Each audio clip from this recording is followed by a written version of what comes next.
Book 2, The Hired Girls. Written by Willa Cather. Narrated by Schann Stewart. Chapter 1. I'd been living with my grandfather for nearly 3 years when he decided to move back to Black Hawk. He and grandmother were getting old for the heavy work of a farm, and as I was now 13, they thought I ought to be going to school. Accordingly, our homestead was rented to that good woman, the widow Stevens, and her bachelor brother, and we bought Preacher White's house at the north end of Black Hawk. This was the first townhouse one passed driving in from the farm, a landmark which told country people their long ride was over. We were to move to Black Hawk in March, and as soon as grandfather had fixed the date, he let Jake and Otto know of his intention.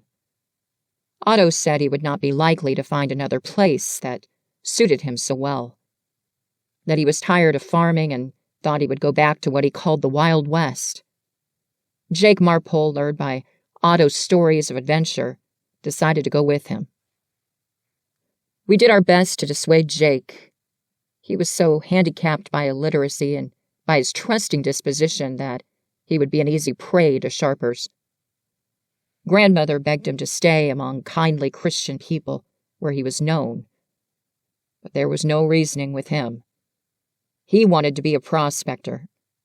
He thought a silver mine was waiting for him in Colorado. Jake and Otto served us to the last.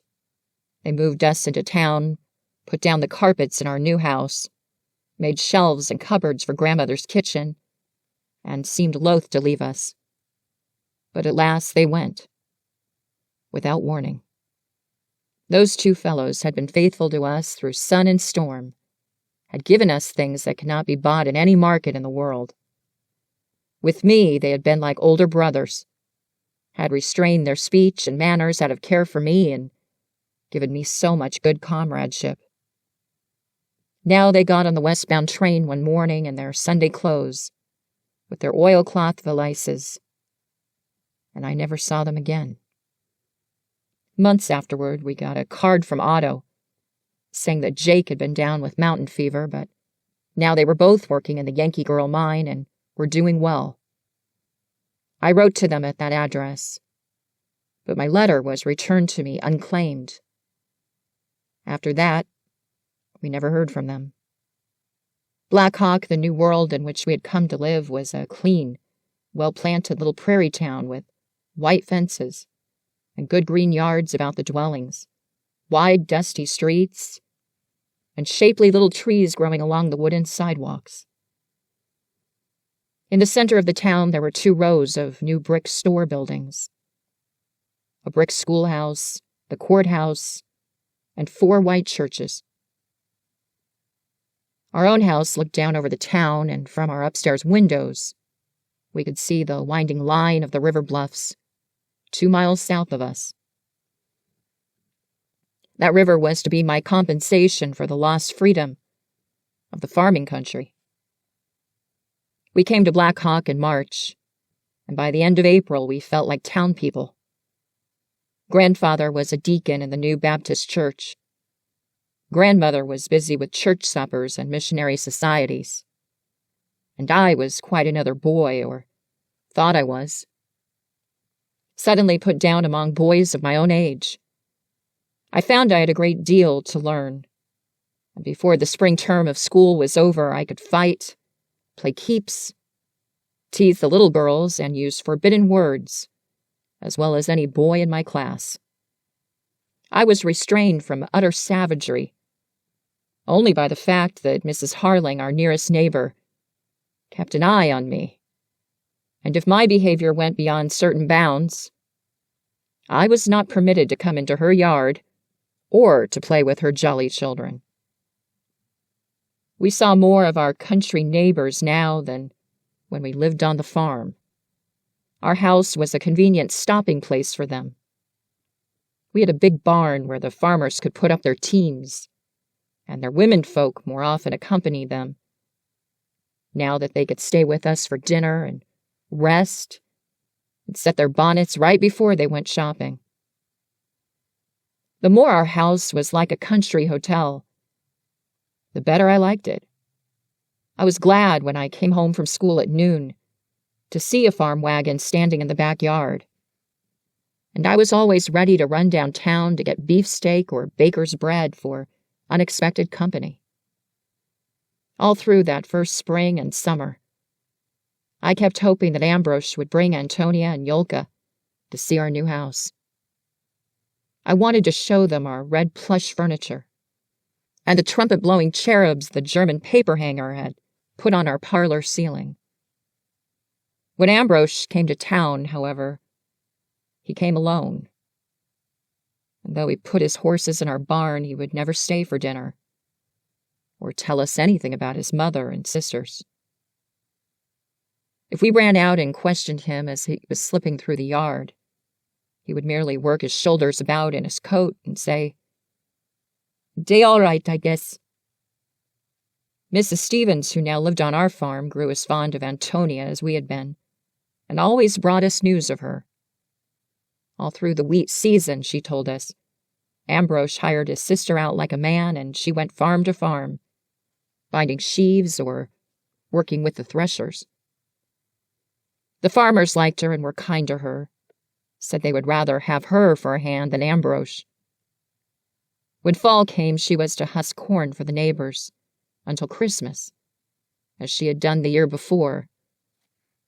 But grandmother saved her from this by getting her a place to work with our neighbors, the Harlings. Chapter 2. Grandmother often said that if she had to live in town, she thanked God she lived next to the Harlings. They had been farming people like ourselves, and their place was like a little farm, with a big barn and a garden, and an orchard and grazing lots, even a windmill. The Harlings were Norwegians, and Mrs. Harling had lived in Christiana until she was 10 years old. Her husband was born in Minnesota.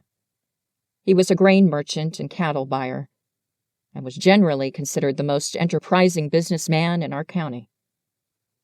He controlled a line of grain elevators in the little towns along the railroad to the west of us, and was away for home a great deal. In his absence, his wife was the head of the household. Mrs. Harling was short, square, and sturdy-looking, like her house. Every inch of her was charged with an energy that made itself felt the moment she entered a room. Her face was rosy and solid, with bright, twinkling eyes and a stubborn little chin. She was quick to anger, quick to laughter, and jolly from the depths of her soul. How well I remember her laugh. It had in it the same sudden recognition that flashed into her eyes, was a burst of humor, short and intelligent. Her rapid footsteps shook her own floors, and she routed lassitude and indifference wherever she came. She could not be negative or perfunctory about anything. Her enthusiasm and her violent likes and dislikes asserted themselves in all the everyday occupations of life. Wash day was interesting, never dreary at the Harlings. Preserving time was a prolonged festival, and house cleaning was like a revolution. When Mrs. Harling made garden that spring, we could feel the stir of her undertaking through the willow hedge that separated our place from hers. 3 of the Harling children were near me in age.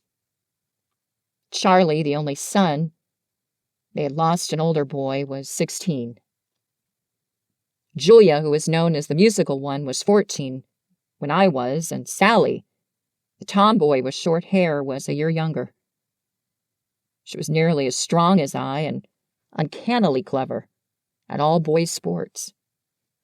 Sally was a wild thing with sunburned yellow hair, bobbed about her ears, and a brown skin, for she never wore a hat. She raced all over town on one roller skate, often cheated at keeps, but was such a quick shot one couldn't catch her at it. The grown-up daughter, Frances, was a very important person in our world. She was her father's chief clerk, and virtually managed his Black Hawk office during his frequent absences. Because of her unusual business ability, he was stern and exacting with her. He paid her a good salary, but she had few holidays and never got away from her responsibilities. Even on Sundays, she went to the office to open the mail and read the markets. With Charlie, who was not interested in business but was already preparing for Annapolis, Mr. Harling was very indulgent, bought him guns and tools and electric batteries, and never asked what he did with them. Frances was dark like her father and quite as tall. In winter, she wore a sealskin coat and cap, and she and Mr. Harling used to walk home together in the evening, talking about grain, cars, and cattle like two men. Sometimes she came over to see Grandfather after supper, and her visits flattered him. More than once, they put their wits together to rescue some unfortunate farmer from the clutches of Willa Cather, the Black Hawk moneylender. Grandfather said Frances Harling was as good a judge of credits as any banker in the county. The 2 or 3 men who had tried to take advantage of her in a deal acquired celebrity by their defeat. She knew every farmer for miles about, how much land he had under cultivation, how many cattle he was feeding, what his liabilities were. Her interest in these people was more than a business interest. She carried them all in her mind, as if they were characters in a book or a play. When Frances drove out into the country on business, she would go miles out of her way to call on some of the old people or to see the women who seldom got to town. She was quick at understanding the grandmothers who spoke no English, and the most reticent and distrustful of them would tell her their story without realizing they were doing so. She went to country funerals and weddings in all weathers. A farmer's daughter who was to be married could count on a wedding present from Frances Harling. In August, the Harlings' Danish cook had to leave them. Grandmother entreated them to try Antonia.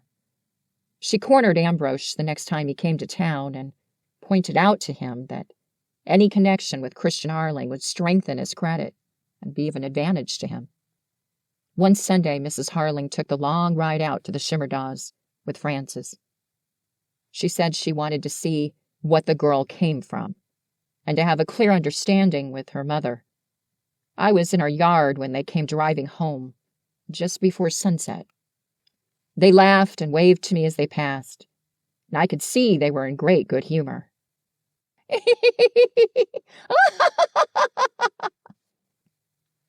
After supper, when Grandfather set off to church, Grandmother and I took my shortcut through the willow hedge and went over to hear about the visit to the Shimerdas.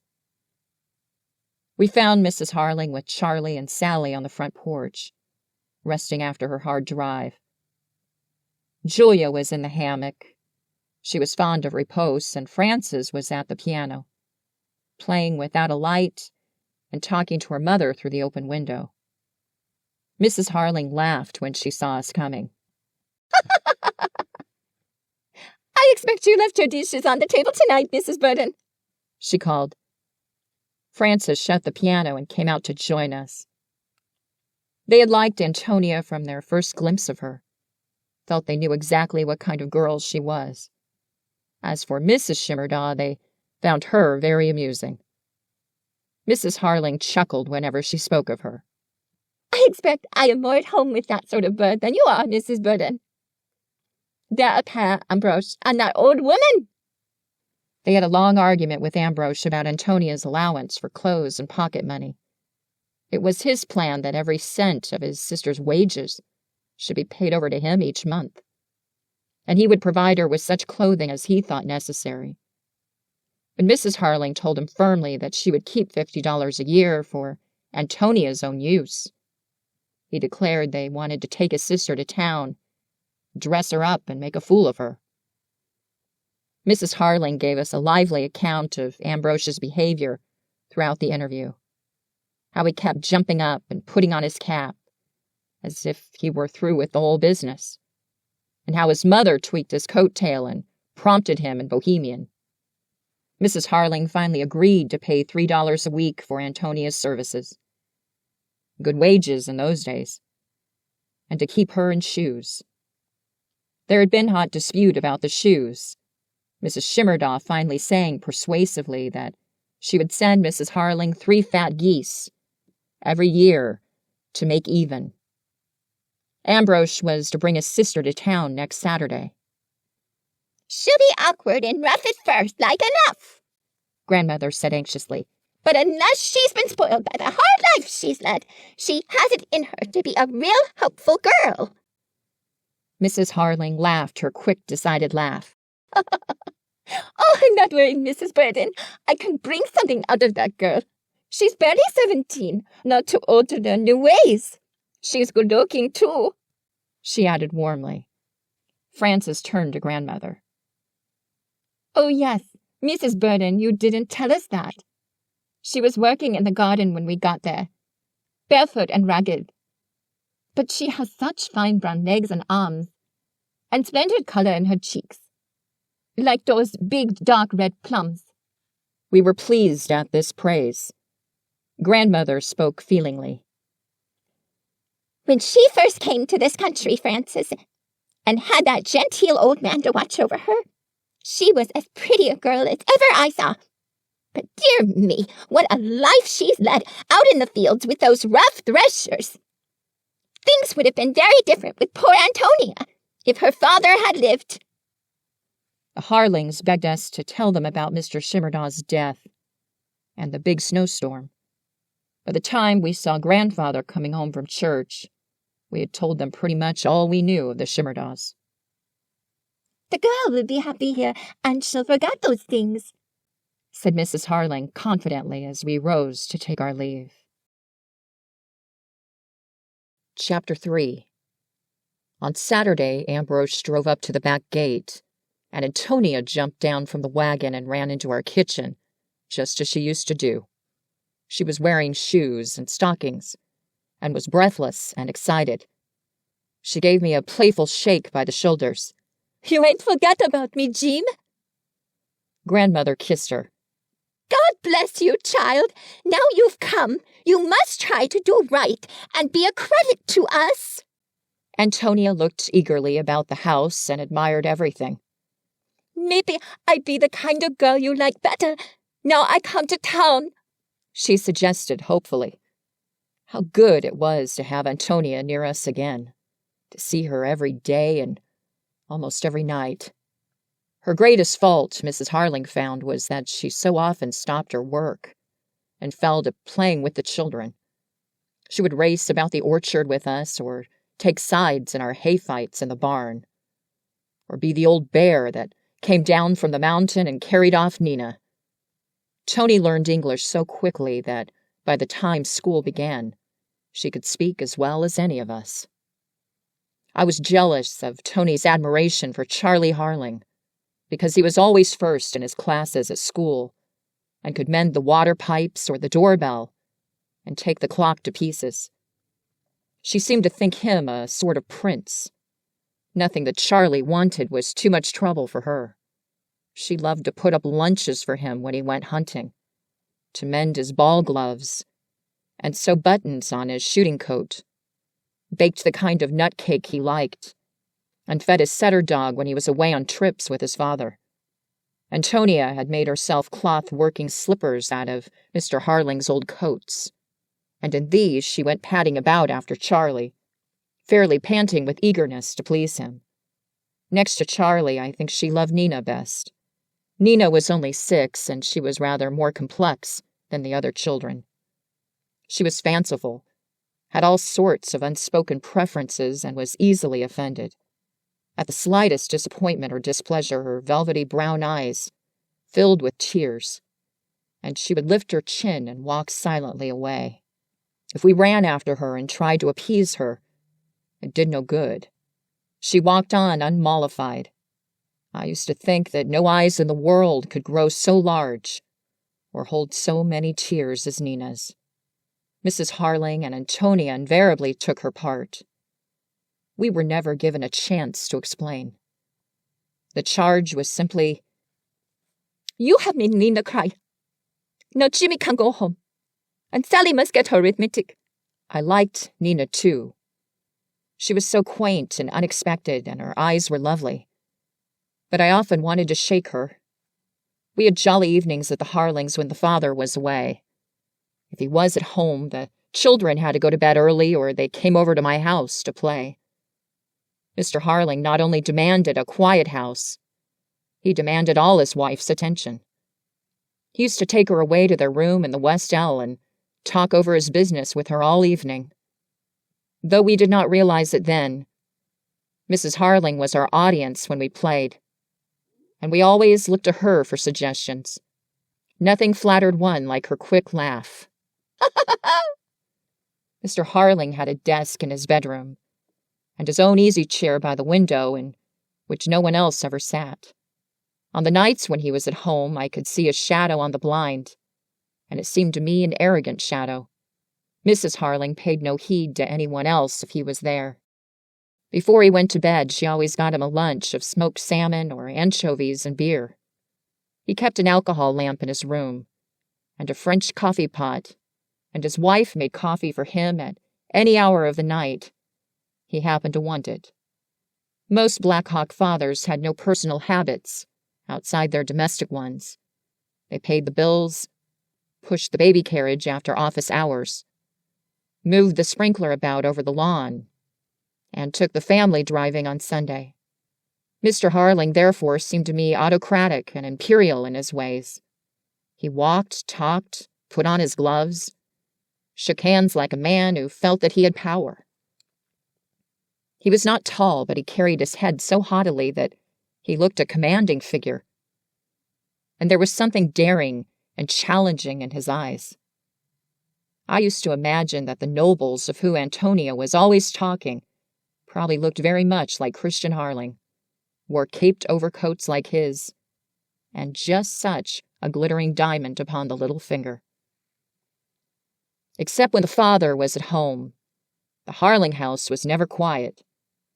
Mrs. Harling and Nina and Antonia made as much noise as a house full of children. And there was usually somebody at the piano. Julia was the only one who was held down to regular hours of practicing, but they all played. When Frances came home at noon, she played until dinner was ready. When Sally got back from school, she sat down in her hat and coat and drummed the plantation melodies that minstrel troops brought to town. Even Nina played the Swedish wedding march. Mrs. Harling had studied the piano under a good teacher, and somehow she managed to practice every day. I soon learned that if I were sent over on an errand and found Mrs. Harling at the piano, I must sit down and wait quietly until she turned to me. I can see her at this moment, her short, square person planted firmly on the stool, her little fat hands moving quickly and neatly over the keys, her eyes fixed on the music with intelligent concentration. Chapter 4. I won't have none of your weevily wheat, and I won't have none of your barley, but I'll take a measure of fine white flour to make a cake for Charlie. We were singing rhymes to tease Antonia while she was beating up one of Charlie's favorite cakes in her big mixing bowl. It was a crisp autumn evening, just cold enough to make one glad to quit playing tag in the yard and retreat into the kitchen. We'd begun to roll popcorn balls with syrup when we heard a knock at the back door. Antonia dropped her spoon and went to open it. A plump, fair-skinned girl was standing in the doorway. She looked demure and pretty, and made a graceful picture in her blue cashmere dress and little blue hat, with a plaid shawl drawn neatly about her shoulders, and a clumsy pocketbook in her hand. "Hello, Tony. Don't you know me?" she asked in a smooth, low voice, looking in at us archly. Antonia gasped and stepped back. "Why, it's Lena. Of course I didn't know you so dressed up." Lena Lingard laughed, as if this pleased her. I had not recognized her for a moment either. I'd never seen her before with a hat on her head or with shoes and stockings on her feet, for that matter. And here she was, brushed and smoothed and dressed like a town girl, smiling at us with perfect composure. "Hello, Jim," she said carelessly as she walked into the kitchen and looked about her. "I've come to town to work too, Tony." "Have you now? Well, ain't that funny?" Antonia stood ill at ease and didn't seem to know just what to do with her visitor. The door was open into the dining room where Mrs. Harling sat crocheting and Frances was reading. Frances asked Lena to come in and join them. "You are Lena Lingard, aren't you? I've been to see your mother, but you were off herding cattle that day. Mama, this is Chris Lingard's oldest girl." Mrs. Harling dropped her worsted and examined the visitor with quick, keen eyes. Lena was not at all disconcerted. She sat down in the chair Frances pointed out, carefully arranging her pocketbook and gray cotton gloves on her lap. We followed with our popcorn, but Antonia hung back, said she had to get her cake into the oven. "So you have come to town," said Mrs. Harling, her eyes still fixed on Lena. "Where are you working?" "For Mrs. Thomas, the dressmaker. She's going to teach me to sew. She says I've quite a knack. I'm through with the farm. There ain't any end to work on a farm, and always so much trouble happens. I'm going to be a dressmaker." "Well, there have to be dressmakers. It's a good trade." "But I wouldn't run down the farm if I were you," said Mrs. Harling, rather severely. "How is your mother?" "Oh, mother's never very well. She has too much to do. She'd get away from the farm, too, if she could. She was willing for me to come. After I learned to do sewing, I can make money and help her." "See that you don't forget to," said Mrs. Harling skeptically as she took up her crocheting again and sent the hook in and out with nimble fingers. "No, Mum, I won't," said Lena blandly. She took a few grains of the popcorn we pressed upon her, eating them discreetly and taking care not to get her fingers sticky. Frances drew her chair up nearer to the visitor. "I thought you were going to be married, Lena," she said teasingly. "Didn't I hear that Nick Fenton was rushing you pretty hard?" Lena looked up with her curiously innocent smile. "He did go with me quite a while, but his father made a fuss about it and said he wouldn't give Nick any land if he married me. So he's going to marry Annie Everson. I wouldn't like to be her. Nick's awful sullen, and he'll take it out on her. He ain't spoke to his father since he promised." Frances laughed. "Ha ha ha. And how do you feel about it?" "I don't want to marry Nick or any other man," Lena murmured. "I've seen a good deal of married life, and I don't care for it. I want to be so I can help my mother and children at home, not have to ask leave of anybody." "That's right," said Frances. "And Mrs. Thomas thinks you can learn dressmaking?" "Yes'm. I've always liked to sew, but I never had much to do with Mrs. Thomas makes lovely things for all the town ladies. Did you know Mrs. Gardner is having a purple velvet made? The velvet came from Omaha. My, but it's lovely." Lena sighed softly and stroked her cashmere folds. "Tony knows I never did like out-of-door work," she added. Mrs. Harling glanced at her. "I expect you'll learn to sew all right, Lena.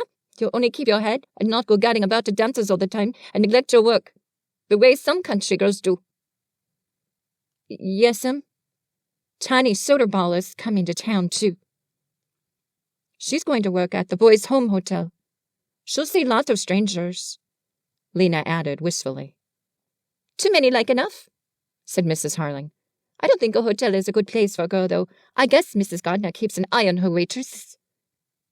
Lena's candid eyes that always looked a little sleepy under their long lashes kept straying about the cheerful rooms with naive admiration. Presently, she drew on her cotton gloves. "I guess I must be leaving," she said irresolutely. Frances told her to come again whenever she was lonesome or wanted advice about anything. Lena replied that she didn't believe she would ever get lonesome in Black Hawk. She lingered at the kitchen door and begged Antonia to come and see her often. "I've got a room of my own at Miss Thomas's with a carpet." Tony shuffled uneasily in her cloth slippers. "I'll come sometime, but Miss Harling don't like to have me run much," she said evasively. "You can do what you please when you go out, can't you?" Lena asked in a guarded whisper. Ain't you crazy about town, Tony? I don't care what anybody says. I'm done with the farm. She glanced back over her shoulder toward the dining room where Mrs. Harling sat. When Lena was gone, Frances asked Antonia why she hadn't been a little more cordial to her. I didn't know if your mother would like her coming here, said Antonia, looking troubled. She was kind of talked about out there. Yes, I know, but Mother won't hold it against her if she behaves well here. You needn't say anything about that to the children. I guess Jim has heard all that gossip. When I nodded, she pulled my hair and told me I knew too much anyhow.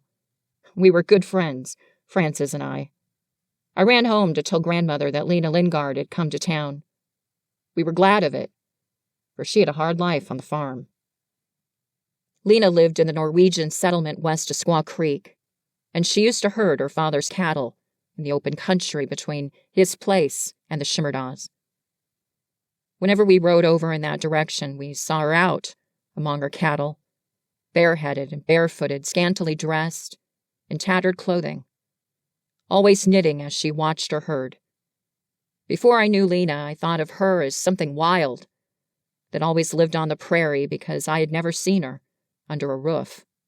Her yellow hair was burned to a ruddy thatch on her head, but her legs and arms, curiously enough, in spite of constant exposure to the sun, kept a miraculous whiteness which somehow made her seem more undressed than other girls who went scantily clad. The first time I stopped to talk to her, I was astonished at her soft voice and easy, gentle ways.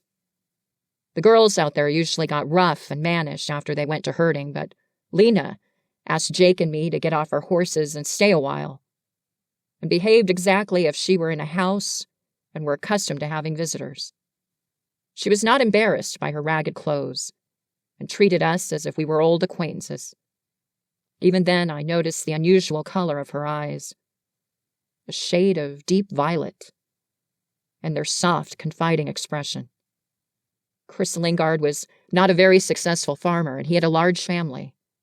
Lena was always knitting stockings for little brothers and sisters, and even the Norwegian women who disapproved of her admitted that she was a good daughter to her mother. As Tony said, she had been talked about. She was accused of making old Benson lose the little sense he had, and that at an age when she should still have been in pinafores. Ole lived in a leaky dugout somewhere at the edge of the settlement. He was fat and lazy and discouraged, and bad luck had become a habit with him. After he had had every other kind of misfortune, his wife, Crazy Mary, tried to set a neighbor's barn on fire and was sent to the asylum at Lincoln. She was kept there for a few months, then escaped and walked all the way home. Nearly 200 miles traveling by night and hiding in barns and haystacks by day. When she got back to the Norwegian settlement, her poor feet were as hard as hooves. She promised to be good and was allowed to stay at home, though everyone realized she was as crazy as ever. And she still ran about barefooted through the snow, telling her domestic troubles to her neighbors. Not long after Mary came back from the asylum, I heard a young Dane who was helping us to thresh tell Jake and Otto that Chris Lingard's oldest girl had put Ole Benson out of his head, until he had no more sense than his crazy wife. When Ole was cultivating his corn that summer, he used to get discouraged in the field, tie up his team, and wander off to wherever Lena Lingard was herding. There he would sit down on the draw side and help her watch her cattle. All the settlement was talking about it. The Norwegian preacher's wife went to Lena and told her she ought not to allow this. She begged Lena to come to church on Sundays. Lena said she hadn't a dress in the world any less ragged than the one on her back. Then the minister's wife went through her old trunks and found some things she had worn before her marriage.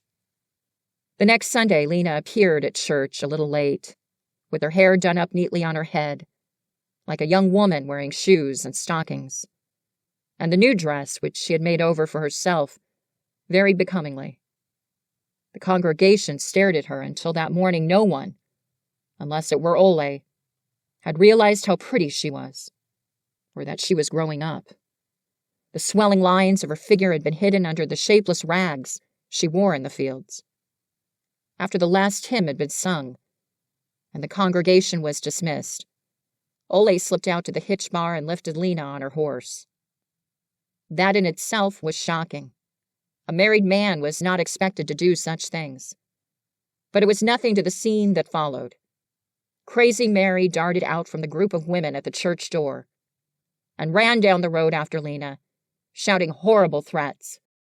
"Look out, you Lena Lingard! Look out! I'll come over with a corn knife one day and trim some of that shape off you! Then you won't sail around so fine making eyes at the men!" The Norwegian women didn't know where to look. They were formal housewives, most of them, with a severe sense of decorum. But Lena Lingard only laughed her lazy, good-natured laugh and rode on, gazing back over her shoulder at Ole's infuriated wife. The time came, however, when Lena didn't laugh. More than once, Crazy Mary chased her across the prairie and round the Shimerda's cornfield. Lena never told her father. Perhaps she was ashamed. Perhaps she was more afraid of his anger than of the corn knife. I was at the Shimerda's one afternoon when Lena came bounding through the red grass as fast as her white legs could carry her.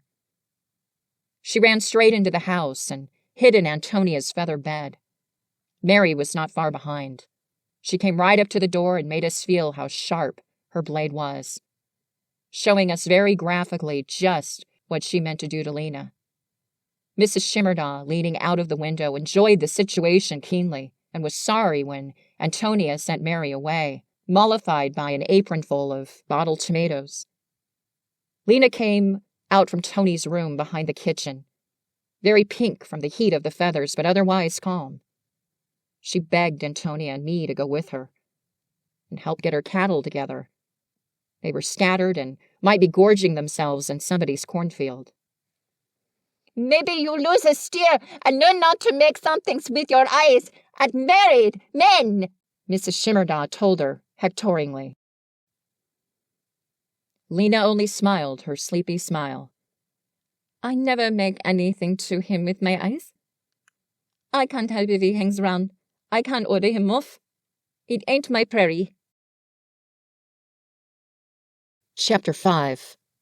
After Lena came back to Black Hawk, I often met her downtown where she would be matching sewing silk or buying findings for Mrs. Thomas. If I happened to walk home with her, she told me all about the dresses she was helping to make or about what she saw and heard when she was with Tiny Soderball at the hotel on Saturday nights. The boys' home was the best hotel on our branch of the Burlington, and all the commercial travelers in that territory tried to get into Black Hawk for Sunday. They used to assemble in the parlor after supper on Saturday nights. Marshall Field's man, Anson Kirkpatrick, played the piano and sang all the latest sentimental songs.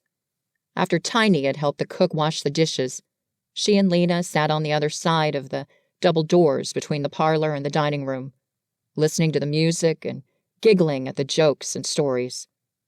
Lena often said she hoped I would be a traveling man when I grew up. They had a gay life of it. Nothing to do but ride about on trains all day and go to theaters when they were in big cities. Behind the hotel there was an old store building where the salesmen opened their big trunks and spread out their samples on the counters. The Black Hawk merchants went to look at these things and order goods, and Mrs. Thomas, though she was retail trade, was permitted to see them and to get ideas. They were all generous, these traveling men. They gave Tiny Soderball handkerchiefs and gloves, ribbons, and striped stockings, and so many bottles of perfume and cakes, of scented soap, that she bestowed some of them on Lena. One afternoon in the week before Christmas, I came upon Lena and her funny square-headed little brother Chris, standing before the drugstore, gazing in at the wax dolls and blocks and Noah's Arks arranged in the frosty show window. The boy had come to town with a neighbor to do his Christmas shopping, for he had money out of his own this year. He was only 12, but that winter he had got the job of sweeping out the Norwegian church and making the fire in it every Sunday morning. A cold job it must have been, too. We went into Duckford's dry goods store, and Chris unwrapped all his presents and showed them to me. Something for each of the 6 younger than himself. Even a rubber pig for the baby. Lena had given him one of Tiny Soderball's bottles of perfume for his mother, and he thought he would get some handkerchiefs to go with it. They were cheap, and he hadn't much money left. We found a tableful of handkerchiefs spread out for view at Duckford's. Chris wanted those with initial letters in the corner, because he had never seen any before. He studied them seriously while Lena looked over his shoulder, telling him she thought the red letters would hold their color best. He seemed so perplexed that I thought perhaps he hadn't enough money. After all. Presently he said gravely, Sister, you know Mother's name is Bertha. I don't know if I had to get B for Bertha or M for Mother. Lena patted his bristly head. I get the B, Chrissy. It will please her for you to think about her name. Nobody ever calls her by it now. That satisfied him. His face cleared at once, and he took 3 reds and 3 blues. When the neighbor came in to say that it was time to start, Lena wound Chris's comforter about his neck and turned up his jacket collar. He had no overcoat, and we watched him climb into the wagon and start on his long, cold drive. As we walked together up the windy street, Lena wiped her eyes with the back of her woolen glove. I get awful homesick for them all the same, she murmured, as if she were answering some remembered reproach. Chapter 6. Winter comes down savagely over a little town on the prairie. The wind that sweeps in from the open country strips away all the leafy screens that hide one yard from another in summer, and the houses seem to draw closer together. The roofs that look so far away across the green treetops now stare you in the face, and they are so much uglier than when their angles were softened by vines and shrubs. In the morning, when I was fighting my way to school against the wind, I couldn't see anything but the road in front of me. But in the late afternoon, when I was coming home, the town looked bleak and desolate to me. The pale, cold light of the winter sunset did not beautify. It was like the light of truth itself. When the smoky clouds hung low in the west, and the red sun went down behind them, leaving a pink flush on the snowy roofs and the blue drifts, then the wind sprang up afresh with a kind of bitter song as if it said, "This is reality, whether you like it or not." All those frivolities of summer, the light and shadow, the living mask of green that trembled over everything, they were lies, and this is what was underneath. This is the truth. It was as if we were being punished for loving the loveliness of summer. If I loitered on the playground after school, or went to the post office for the mail, and lingered to hear the gossip about the cigar stand, it would be growing dark by the time I came home. The sun was gone, the frozen street stretched long and blue before me. The lights were shining pale in kitchen windows, and I could smell the suppers cooking as I passed. Few people were abroad, and each one of them was hurrying toward a fire. The glowing stoves in the houses were like magnets. When one passed an old man, one could see nothing of his face but a red nose sticking out between a frosted beard and a long plush cap. The young men capered along with their hands in their pockets, and sometimes tried to slide on the icy sidewalk. The children in their bright hoods and comforters never walked, but always ran from the moment they left their door, beating their mittens against their sides. When I got as far as the Methodist church, I was about halfway home. I can remember how glad I was when there happened to be a light in the church, and the painted glass window shone out at us as we came along the frozen street. In the winter bleakness, a hunger for color came over people like the Laplanders' craving for fats and sugar.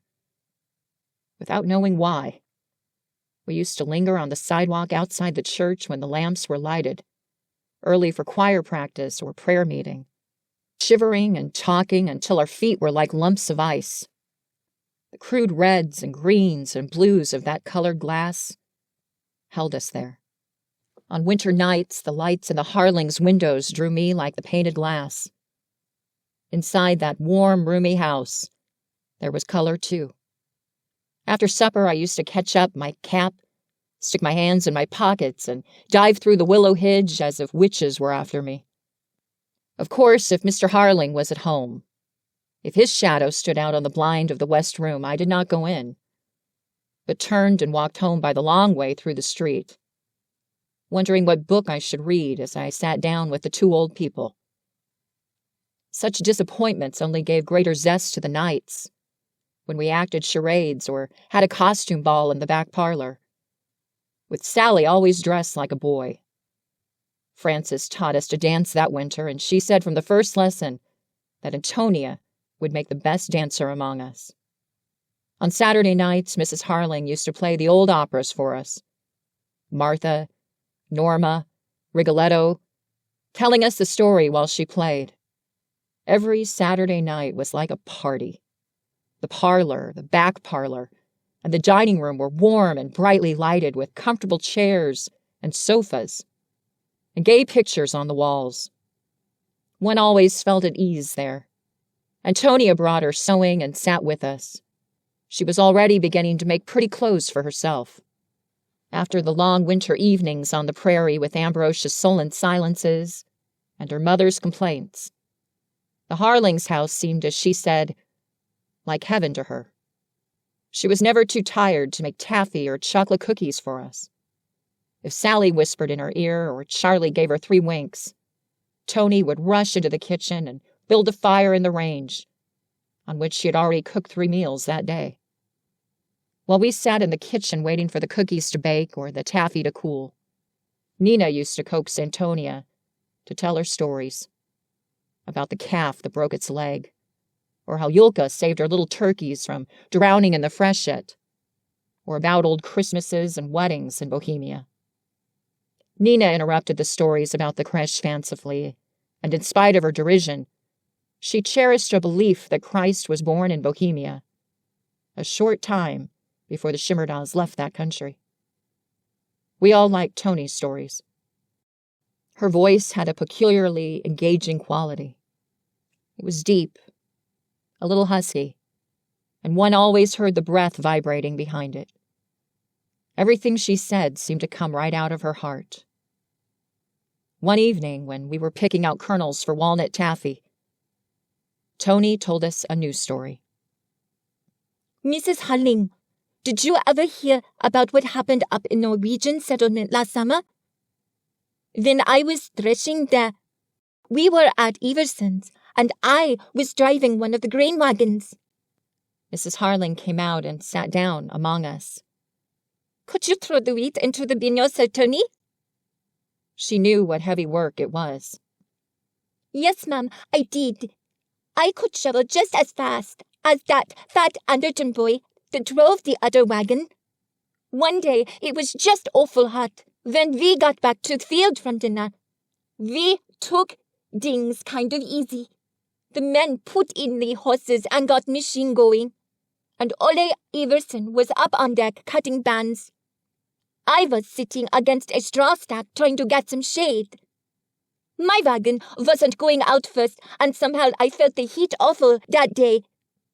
The sun was so hot, like it was going to burn the world up. After a while, I see a man coming across the stubble, and when he got close, I see it was a tramp. His toes stuck out of his shoes, and he hadn't shaved for a long while, and his eyes was awful red and wild, like he had some sickness. He comes right up and begins to talk like he knows me already. He says, "The pond in this country is done got so low a man couldn't drown himself in one of them." I told him nobody wanted to drown themselves, but if we didn't have rain, soon we'd have to pump water for the cattle. "Oh, cattle," he says. "You'll all take care of your cattle. Ain't you got no beer here?" I told him he'd have to go to Bohemians for beer. The Norwegians didn't have none when they threshed. "My God," he says. "So it's Norwegians now, is it? I thought this was Ameriky." Then he goes up to a machine and yells out to Ole Iverson. Hello, partner. Let me up there. I can cut bands, and I'm tired of tramping. I won't go no farther. I tried to make signs to Ole because I thought that man was crazy and might get the machine stopped up. But Ole, he was glad to get down out of sun and chaff. It gets down your neck and sticks to you something awful when it's hot like that. So Ole jumped down and crawled under one of the wagons for shade, and the tramp got on the machine. He cut bands all right for a few minutes. And then Mrs. Harling, he waved his hand to me and jumped head first right into the threshing machine after the wheat. I began to scream, and the men ran to stop the horses, but the bed had sucked him down. And by the time they got her stopped, he was all beat and cut to pieces. He was wedged in so tight, it was a hard job to get him out. And the machine ain't never worked right since. Was he clear dead, Tony? We cried. Well, I guess so. There now, Nina's all upset. We won't talk about it. Don't you cry, Nina. No old tramp won't get you while Tony's here. Mrs. Harling spoke up sternly. Stop crying, Nina, or I'll always send you upstairs when Antonia tells us about the country. Did they never find where he came from, Antonia? Never, ma'am. He hadn't been seen nowhere except in a little town they call Conway. He tried to get beer there, but there wasn't any saloon. Maybe he came in on a freight, but the brakeman hadn't seen him. They couldn't find no letters, no nothing on him. Nothing but an old penknife in his pocket, and the wishbone of a chicken wrapped up in a piece of paper and some poetry. Some poetry? We exclaimed. I remember, said Frances. It was the old oaken bucket, cut out of a newspaper and nearly worn out. Old Iverson brought it into the office and showed it to me. Now, wasn't that strange, Mrs. Frances? Tony asked thoughtfully. What would anybody want to kill themselves in summer for?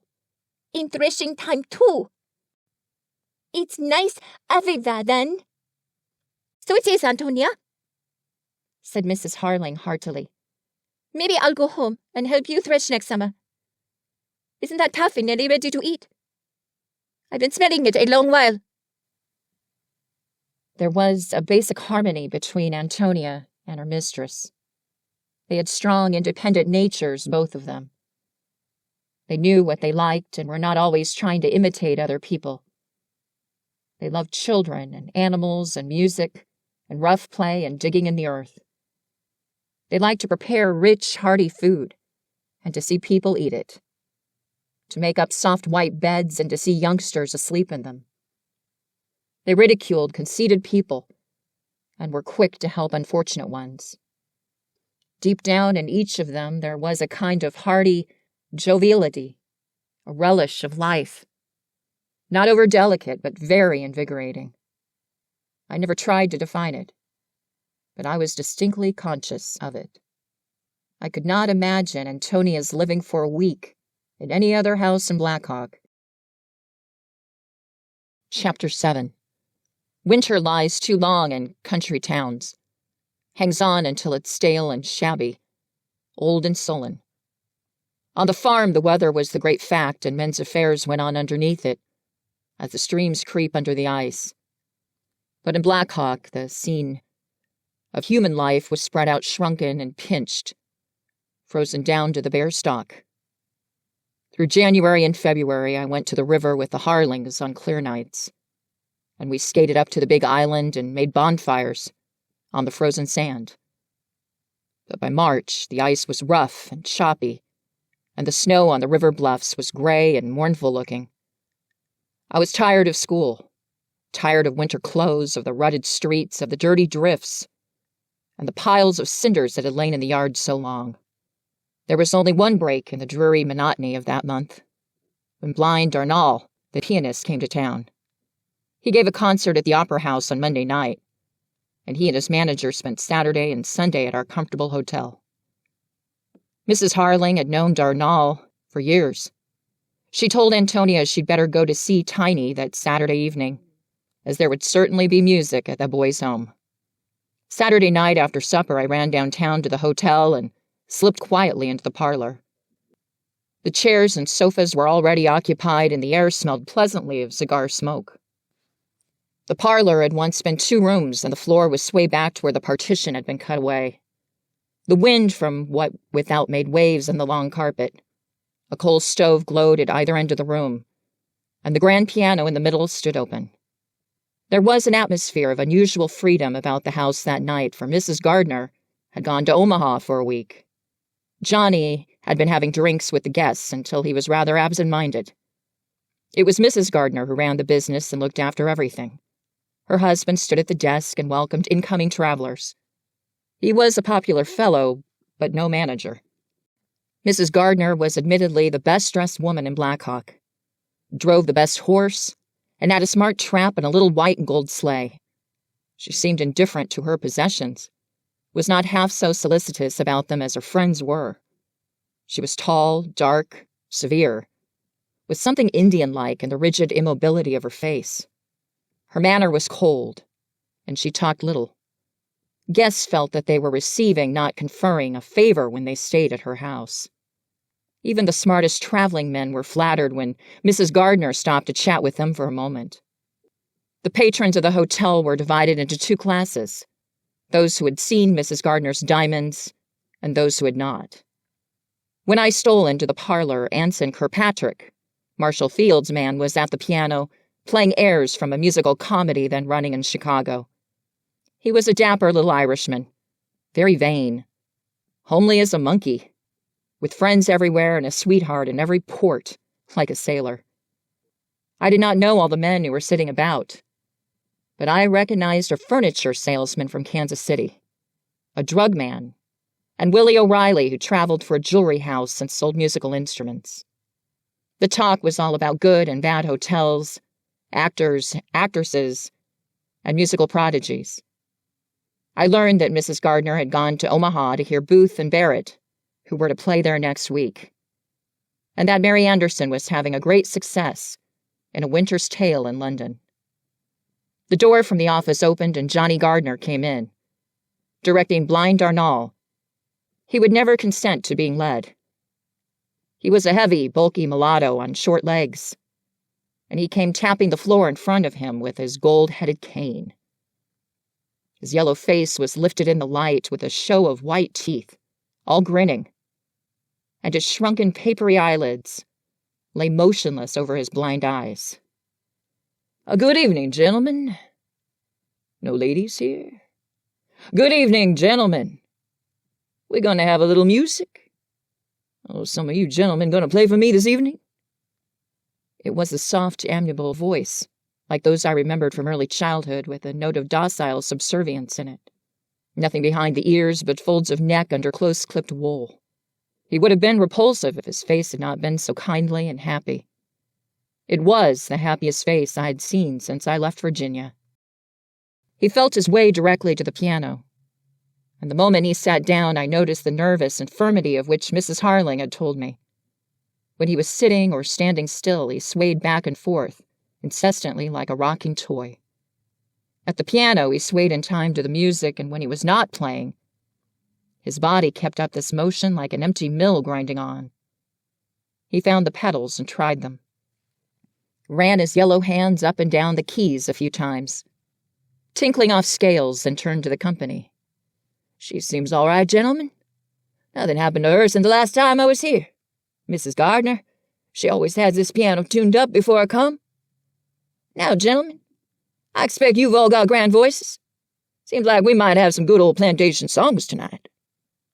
The men gathered round him as he began to play My Old Kentucky Home.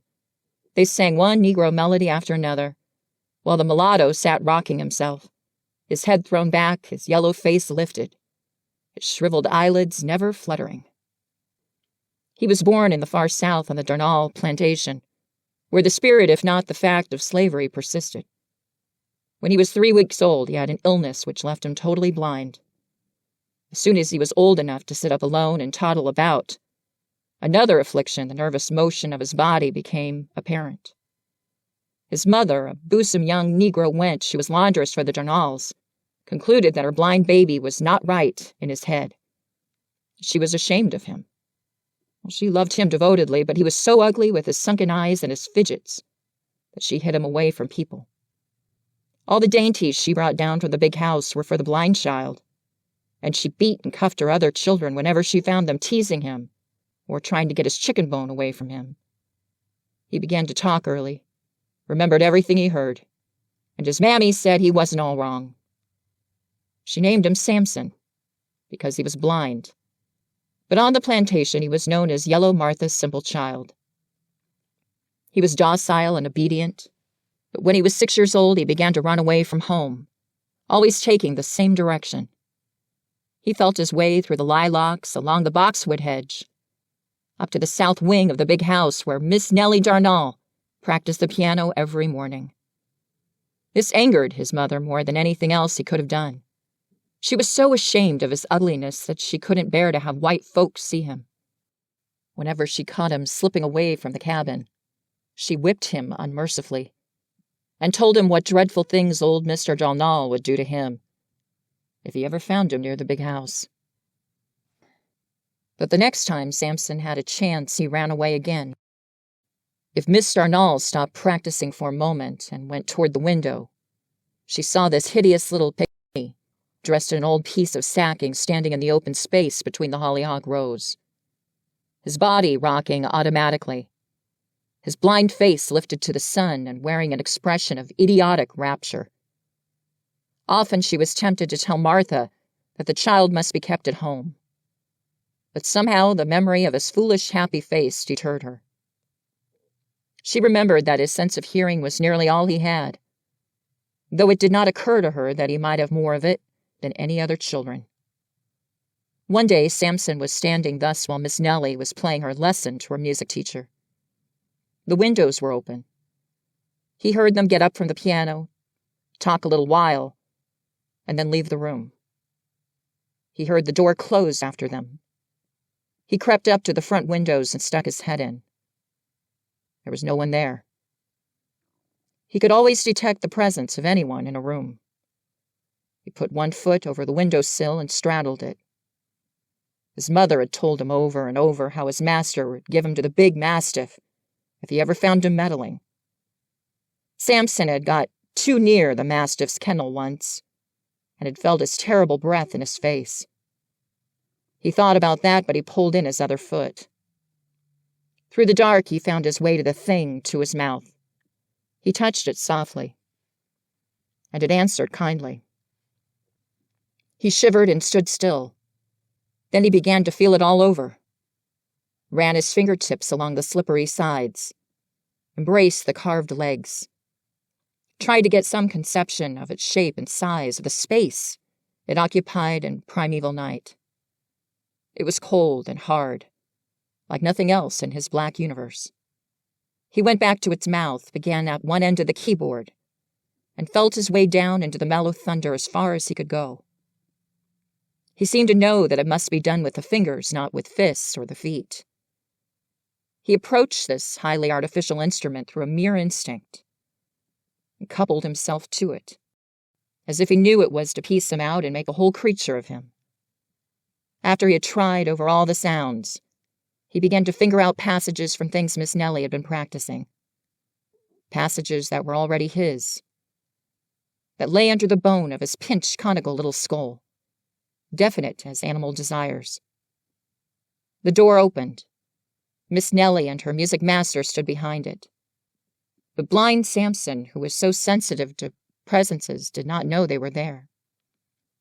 He was feeling out the pattern that lay already made on the big and little keys. When he paused for a moment, because the sound was wrong and he wanted another, Miss Nellie spoke softly. He whirled about in a spasm of terror, leaped forward in the dark, struck his head on the open window, and fell screaming and bleeding to the floor. He had what his mother called a fit. The doctor came and gave him opium. When Samson was well again, his young mistress led him back to the piano. Several teachers experimented with him. They found he had absolute pitch and a remarkable memory. As a very young child, he could repeat, after a fashion, any composition that was played for him, no matter how many wrong notes he struck. He never lost the intention of a passage. He brought the substance of it across by irregular and astonishing means. He wore his teachers out. He could never learn like other people, never acquired any finish. He was always a Negro prodigy who played barbarously and wonderfully. As piano playing, it was perhaps abominable, but as music, it was something real, vitalized by a sense of rhythm that was stronger than his other physical senses, that not only filled his dark mind, but worried his body incessantly. As piano playing, it was perhaps abominable, but as music, it was something real, vitalized by a sense of rhythm that was stronger than his other physical senses, that not only filled his dark mind, but worried his body incessantly. To hear him, to watch him, it was as if all the agreeable sensations possible to creatures of flesh and blood were heaped up on those black and white keys, and he were gloating over them and trickling them through his yellow fingers. In the middle of a crashing waltz, Darnall suddenly began to play softly, and turning to one of the men who stood behind him, whispered, "Somebody dancing in there." He jerked his bullet head toward the dining room. "I hear little feet. Girls, I expect." Anson Kirkpatrick mounted a chair and peeped over the transom. Springing down, he wrenched open the doors and ran into the dining room. Tina and Lena, Antonia and Mary Dzack were waltzing in the middle of the floor. They separated and fled toward the kitchen, giggling. Oh. Kirkpatrick caught Tiny by the elbows. "Oh, what's the matter with you girls? Dancing out here by yourselves, when there's a room full of lonesome men on the other side of the partition. Introduce me to your friends, Tiny." The girls were still laughing, were trying to escape. Tiny looked alarmed. Mrs. Gardner wouldn't like it, She protested. "She'd be off on that if you was to come out here and dance with us." "Mrs. Gardner's in Omaha, girl. Now you're Lena, are ya? And you're Tony. And you're Mary. Have I got you all straight?" O'Reilly and the others began to pile the chairs on the tables. Johnny Gardner ran in from the office. "Easy, boys. Easy," he entreated them. "You'll wake the cook. There'll be the devil to pay for me. She won't hear the music, but she'll be down the minute anything's moved in the dining room." "Oh, what do you care, Johnny? Fire the cook and wire Molly to bring another. Come along, nobody'll tell tales." Johnny shook his head. "'S a fact, boys," he said confidentially. "If I take a drink in Black Hawk, Molly knows it in Omaha." His guests laughed and slapped him on the shoulder. "Oh, we'll make it all right with Molly. Get your back up, Johnny." Molly was Mrs. Gardner's name, of course. Molly Bond was painted in large blue letters on the glossy white sides of the hotel bus. And Molly was engraved inside Johnny's ring and on his watch case, doubtless on his heart, too. He was an affectionate little man, and he thought his wife a wonderful woman. He knew that without her, he would hardly be more than a clerk in some other man's hotel. At a word from Kirkpatrick, Darnall spread himself out over the piano and began to draw the dance music out of it, while the perspiration shone on his short wool and on his uplifted face. He looked like some glistening African god of pleasure, full of strong, savage blood. Whenever the dancers paused to change partners or to catch breath, he would boom out softly. "Who's that going back on me? One of these city gentlemen? I bet. Now, you girls, you ain't gonna. Now, who's that going back on me? One of these city gentlemen, I bet. Now, you girls, You ain't going to let that floor get cold. Antonia seemed frightened at first, and kept looking questioningly at Lena and Tiny over Willie O'Reilly's shoulder. Tiny Soderball was trim and slender, with lively little feet and pretty ankles. She wore her dresses very short. She was quicker in speech, light in movement and manner than the other girls. Mary Duzac was broad and brown of countenance, slightly marked by smallpox, but handsome for all that. She had beautiful chestnut hair, coils of it. Her forehead was low and smooth, and her commanding dark eyes regarded the world indifferently and fearlessly. She looked bold, resourceful, and unscrupulous, and she was all of these. They were handsome girls, had the fresh color of their country upbringing, and in their eyes that brilliancy which is called by no metaphor, alas, the light of youth. Darnall played until his manager came and shut the piano. Before he left us, he showed us his gold watch, which struck the hours, and a topaz ring given him by some Russian nobleman who delighted in Negro melodies, and had heard Darnall play in New Orleans. At last he tapped his way upstairs after bowing to everybody, docile and happy. I walked home with Antonia. We were so excited that we dreaded to go to bed. We lingered a long while at the Harlings' gate, whispering in the cold, until the restlessness was slowly chilled out of us. Chapter 8. The Harling children and I were never happier, never felt more contented and secure than in the weeks of spring, which broke that long winter. We were out all day in the thin sunshine helping Mrs. Harling and Tony break the ground and plant the garden, dig around the orchard trees, tie up vines, and clip the hedges. Every morning before I was up, I could hear Tony singing in the garden rows.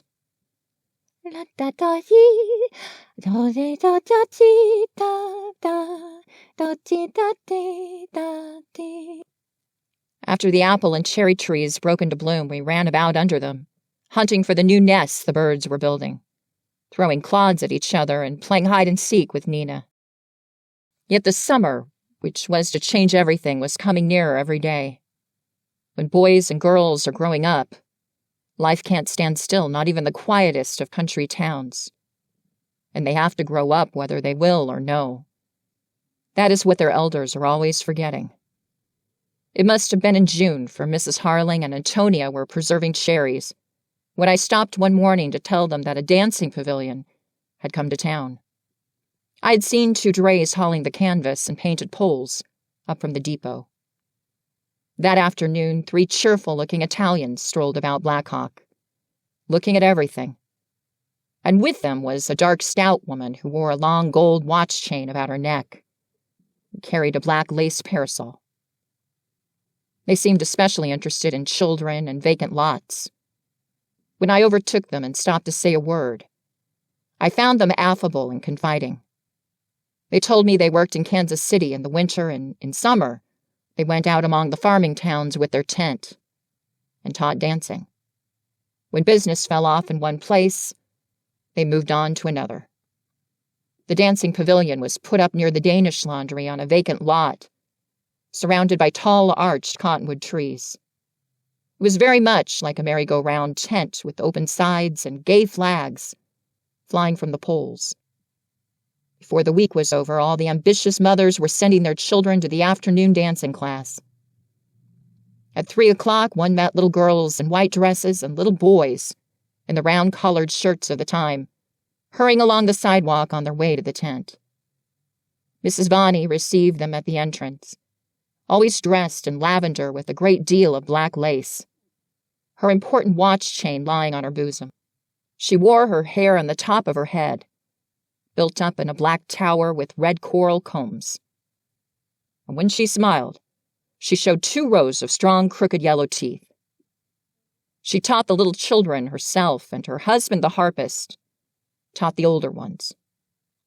Often the mothers brought their fancy work and sat on the shady side of the tent during the lesson. The popcorn man wheeled his glass wagon under the big cottonwood by the door and lounged in the sun, sure of a good trade when the dancing was over. Mr. Jensen, the Danish laundryman, used to bring a chair from his porch and sit out in the grass plot. Some ragged little boys from the depot sold pop and iced lemonade under a wide umbrella at the corner and made faces at the spruce youngsters who came to dance. That vacant lot soon became the most cheerful place in town. Even on the hottest afternoons, the cottonwoods made a rustling shade, and the air smelled of popcorn and melted butter and bouncing bets wilting in the sun. Those hardy flowers had run away from the laundryman's garden, and the grass in the middle of the lot was pink with them. The Vannis kept exemplary order, and closed every evening at the hour suggested by the city council. When Mrs. Vanni gave the signal and the harp struck up Home Sweet Home, all Black Hawk knew it was 10 o'clock. You could set your watch by that tune as confidently as by the roundhouse whistle.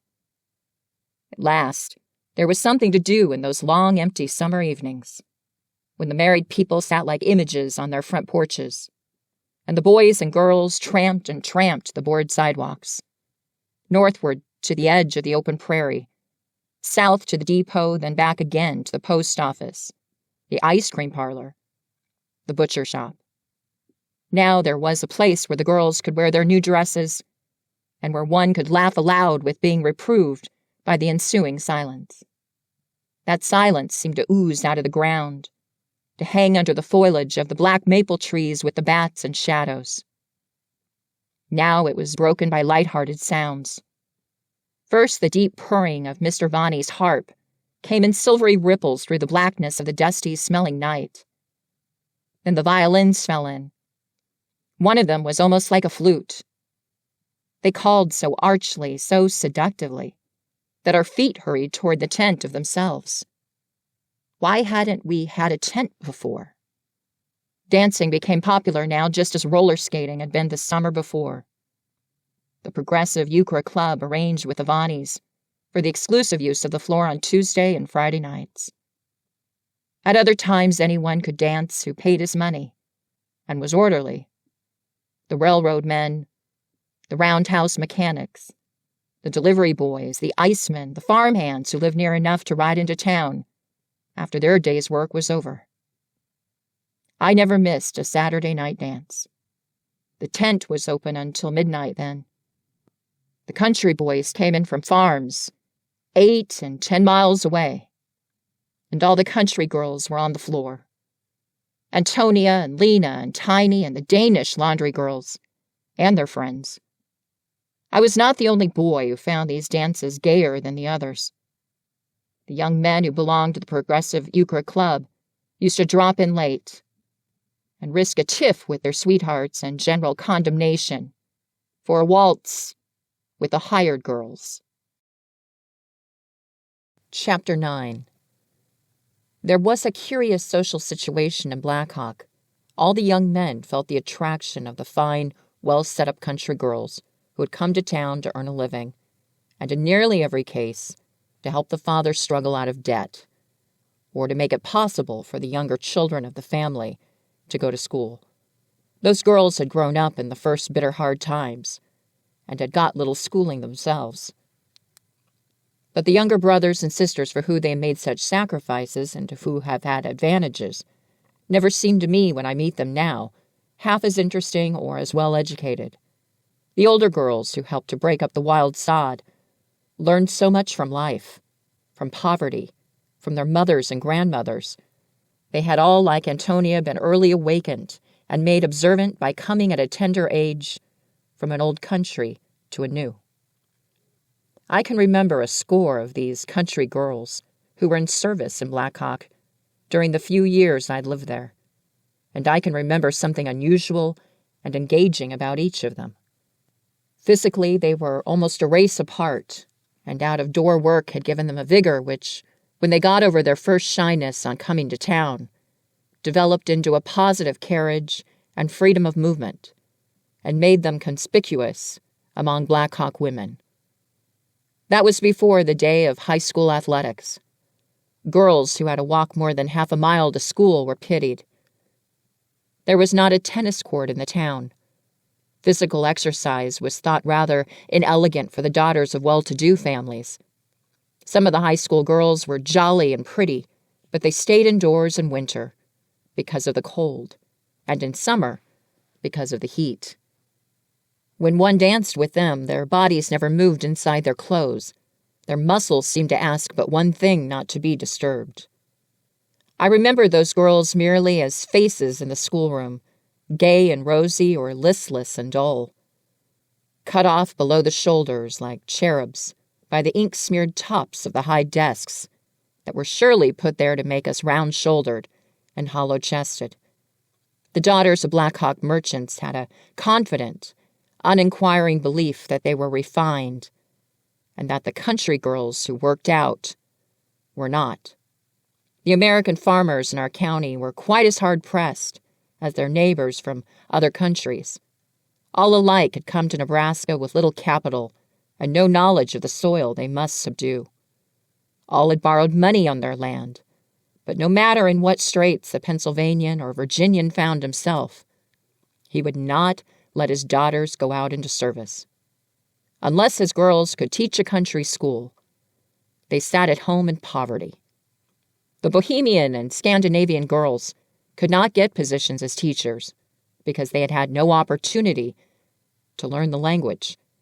Determined to help in the struggle to clear the homestead from debt, they had no alternative but to go into service.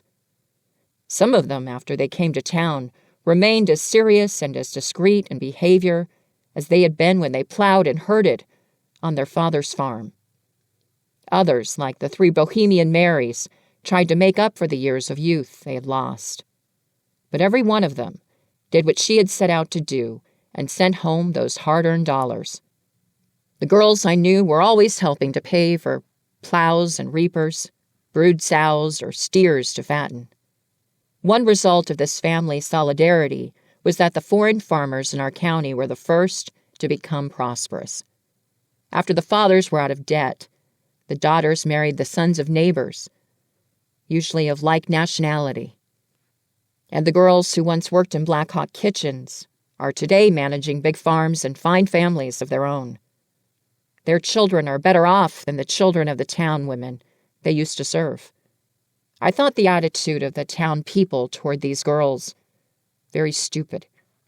If I told my schoolmates that Lena Lingard's grandfather was a clergyman and much respected in Norway, they looked at me blankly. What did it matter? All foreigners were ignorant people who couldn't speak English. There was not a man in Black Hawk who had the intelligence or cultivation, much less the personal distinction of Antonia's father. Yet people saw no difference between her and the 3 Marys. They were all Bohemians, all hired girls. I always knew I should live long enough to see my country girls come into their own, and I have. Today, the best that a harassed Black Hawk merchant can hope for is to sell provisions and farm machinery and automobiles to the rich farms where that first crop of stalwart Bohemian and Scandinavian girls are now the mistresses. The Black Hawk boys looked forward to marrying Black Hawk girls and living in a brand new little house with best chairs that must not be sat upon and hand-painted china that must not be used. But sometimes the young fellow would look up from his ledger or out through the grating of his father's bank and let his eyes follow Lena Lingard as she passed the window with her slow, undulating walk. Or tiny Soderball tripping by in her short skirt and striped stockings. The country girls were considered a menace to the social order. Their beauty shone out too boldly against a conventional background. But anxious mothers need have felt no alarm. They mistook the mettle of their sons. The respect for respectability was stronger than any desire in Black Hawk youth. Our young man of position was like the son of a royal house. The boy who swept out his office or drove his delivery wagon might frolic with the jolly country girls, but he himself must sit all evening in a plush parlor where conversation dragged so perceptibly that the father often came in and made blundering efforts to warm up the atmosphere. On his way home from his dole call, he would perhaps meet Tony and Lena, coming along the sidewalk whispering to each other. or the three Bohemian Marys in their long plush coats and caps, comporting themselves with a dignity that only made their eventful histories the more piquant. If he went to the hotel to see a traveling man on business, there was Tiny, arching her shoulders at him like a kitten. If he went into the laundry to get his collars, there were the 4 Danish girls smiling up from their ironing boards, with their white throats and their pink cheeks. The 3 Marys were the heroines of a cycle of scandalous stories, which the old men were fond of relating as they sat about the cigar stand in the drugstore. Mary Duzac had been housekeeper for a bachelor rancher from Boston, and after several years in his service, she was forced to retire from the world for a short time.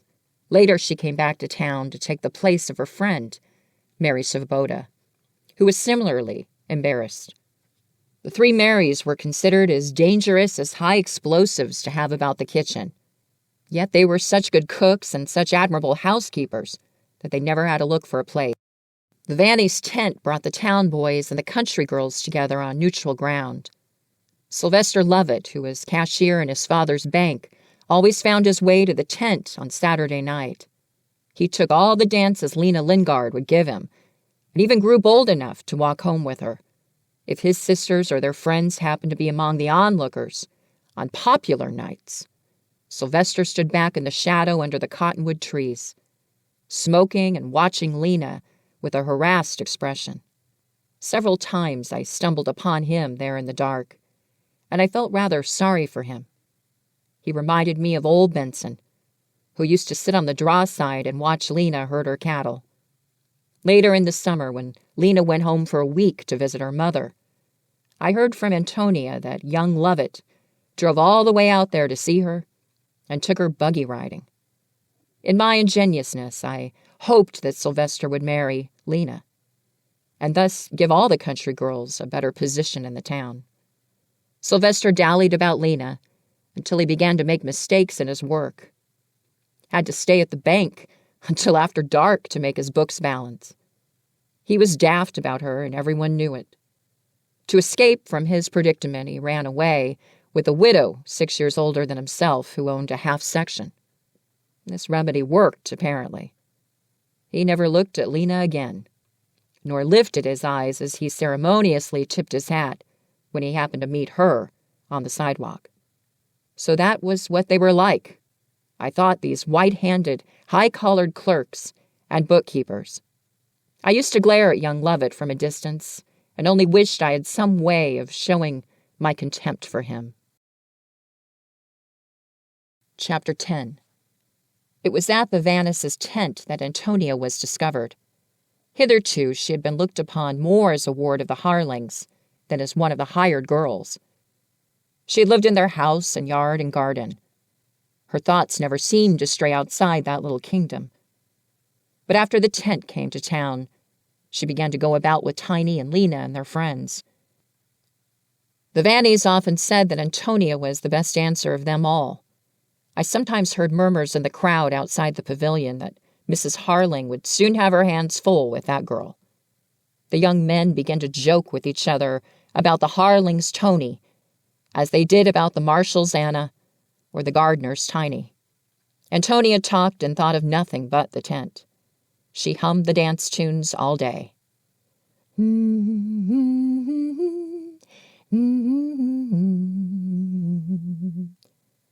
When supper was late, she hurried with her dishes, dropped and smashed them in her excitement. At the first call of the music, she became irresponsible. If she hadn't time to dress, she merely flung off her apron and shot out of the kitchen door. Sometimes I went with her. The moment the lighted tent came into view, she would break into a run, like a boy. There were always partners waiting for her, and she began to dance before she got her breath. Antonia's success at the tent had its consequences. The iceman lingered too long now, when he came into the covered porch to fill the refrigerator. The delivery boys hung about the kitchen when they brought the groceries. Young farmers who were in town for Saturday came tramping through the yard to the back door to engage dances or to invite Tony to parties and picnics. Lena and Norwegian Anna dropped in to help her with her work. so that she could get away early. The boys who brought her home after the dances sometimes laughed at the back gate and wakened Mr. Harling from his first sleep. A crisis was inevitable. One Saturday night, Mr. Harling had gone down to the cellar for beer. As he came up the stairs in the dark, he heard scuffling on the back porch, and then the sound of a vigorous slap. He looked out through the side door in time to see a pair of long legs vaulting over the picket fence. Antonia was standing there, angry and excited. Young Harry Payne, who was to marry his employer's daughter on Monday, had come to the tent with a crowd of friends and danced all evening. Afterward, he begged Antonia to let him walk home with her.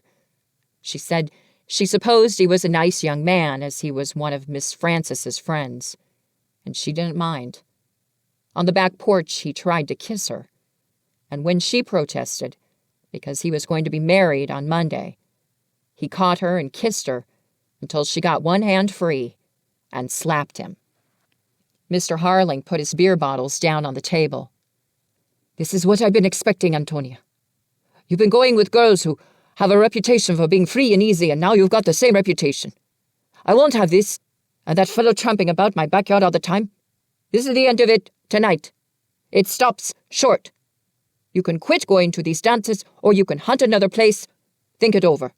The next morning, when Mrs. Harling and Frances tried to reason with Antonia, they found her agitated but determined. "Stop going to the tent!" she panted. "I wouldn't think of it for a minute. My own father couldn't make me stop. Mr. Harling ain't my boss outside my work. I won't give up my friends either. The boys I go with are nice fellows. I thought Mr. Payne was all right too, because he used to come here. I guess I gave him a red face for his wedding, all right." She blazed out indignantly. "You'll have to do one thing or the other, Antonia," Mrs. Harling told her decidedly. "I can't go back on what Mr. Harling has said. This is his house." "Then I'll just leave Mrs. Harling. Lena's been wanting me to get a place closer to her for a long while. Mary's foreboders going away from the Cutters to work at the hotel, and I can have her place." Mrs. Harling rose from her chair. "Antonia, if you go to the Cutters to work, you cannot come back to this house again. You know what that man is. It will be the ruin of you." Tony snatched up the tea kettle and began to pour boiling water over the glasses, laughing excitedly. "Oh, I can take care of myself. I'm a lot stronger than Cutter is. They pay $4 there, and there's no children. The work's nothing. I can have every evening and be out a lot in the afternoons." "I thought you liked children, Tony. What's come over you?" "I don't know. Something has." Antonia tossed her head and set her jaw. "A girl like me has got to take her good times when she can. Maybe there won't be any tent next year. I guess I want to have my fling, like the other girls." Mrs. Harling gave a short, harsh laugh. "If you go to work for the Cutters, you're likely to have a fling that you won't get up from in a hurry." Frances said when she told Grandmother and me about this scene that every pan and plate and cup on the shelves trembled when her mother walked out of the kitchen. Mrs. Harling declared bitterly that she wished she had never let herself get fond of Antonia. Chapter 11. Wicker Cutter was the moneylender who had fleeced poor Russian Peter. When a farmer once got into the habit of going to Cutter, it was like gambling or the lottery. In an hour of discouragement, he went back. Cutter's first name was Wycliffe, and he liked to talk about his pious bringing up. He contributed regularly to the Protestant churches for sentiment's sake, as he said with a flourish of the hand. He came from a town in Iowa where there were a great many Swedes, and could speak a little Swedish, which gave him a great advantage with the early Scandinavian settlers. In every frontier settlement, there are men who have come there to escape restraint. Cutter was one of the fast set of Black Hawk businessmen. He was an inveterate gambler. Though a poor loser, When we saw a light burning in his office late at night, we knew that a game of poker was going on. Cutter boasted that he never drank anything stronger than sherry, and he said he got his start in life by saving the money that other young men spent for cigars. He was full of moral maxims for boys. When he came to our house on business, he quoted Poor Richard's Almanac to me and told me he was delighted to find a town boy who could milk a cow. He was particularly affable to grandmother, and whenever they met, he would begin at once to talk about the good old times and simple living. I detested his pink bald head and his yellow whiskers, always soft and glistening. It was said he brushed them every night as a woman does her hair. His white teeth looked factory-made. His skin was red and rough, as if from perpetual sunburn. He often went away to hot springs to take mud baths. He was notoriously dissolute with women. 2 Swedish girls who had lived in his house were the worse for the experience. One of them he had taken to Omaha and established in the business for which he had fitted her. He still visited her. Cutter lived in a state of perpetual warfare with his wife, and yet apparently they never thought of separating. They dwelt in a fussy scrollwork house, painted white and buried in thick evergreens with a fussy white fence and barn. Cutter thought he knew a great deal about horses, and usually had a colt which he was training for the track. On Sunday mornings one could see him out at the fairgrounds, speeding around the race course in his trotting buggy, wearing yellow gloves and a black and white check traveling cap, his whiskers blowing back in the breeze. If there were any boys about, Cutter would offer one of them a quarter to hold the stopwatch, and then drive off, saying he had no change, and would fix it up next time. No one could cut his lawn or wash his buggy to suit him. He was so fastidious and prim about his place that a boy would go to a good deal of trouble to throw a dead cat into his backyard, or to dump a sack full of tin cans in his alley. It was a peculiar combination of old maidishness and licentiousness that made Cutter seem so despicable. He had certainly met his match when he married Mrs. Cutter. She was a terrifying-looking person, almost a giantess in height, raw-boned with iron-gray hair, a face always flushed and prominent, hysterical eyes. When she meant to be entertaining and agreeable, she nodded her head incessantly and snapped her eyes at one. Her teeth were long and curved like a horse's. People said babies always cried if she smiled at them. Her face had a kind of fascination for me. It was the very color and shape of anger. There was a gleam of something akin to insanity in her full, intense eyes. Mrs. Cutter painted china so assiduously that even her wash bowls and pitchers and her husband's shaving mug were covered with violets and lilies. Once when Cutter was exhibiting some of his wife's china to a caller, he dropped a piece. Mrs. Cutter put her handkerchief to her lips as if she were going to faint, and said grandly, "Mr. Cutter, you've broken all the commandments. Spare the finger bowls." They quarreled from the moment Cutter came into the house until they went to bed at night, and their hired girls reported these scenes to the town at large. Mrs. Cutter had several times cut paragraphs about unfaithful husbands out of the newspapers and mailed them to Cutter in a disguised handwriting. Cutter would come home at noon, find the mutilated journal in the paper rack, and triumphantly fit the clipping into the space from which it had been cut. Those two could quarrel all morning about whether he ought to put on his heavy or his light underwear, and all evening about whether he had taken cold or not. The Cutters had major as well as minor subjects for dispute. The chief of these was the question of inheritance. Mrs. Cutter told her husband it was plainly his fault. They had no children. He insisted that Mrs. Cutter had purposely remained childless, with the determination to outlive him, and to share his property with her people, who he detested.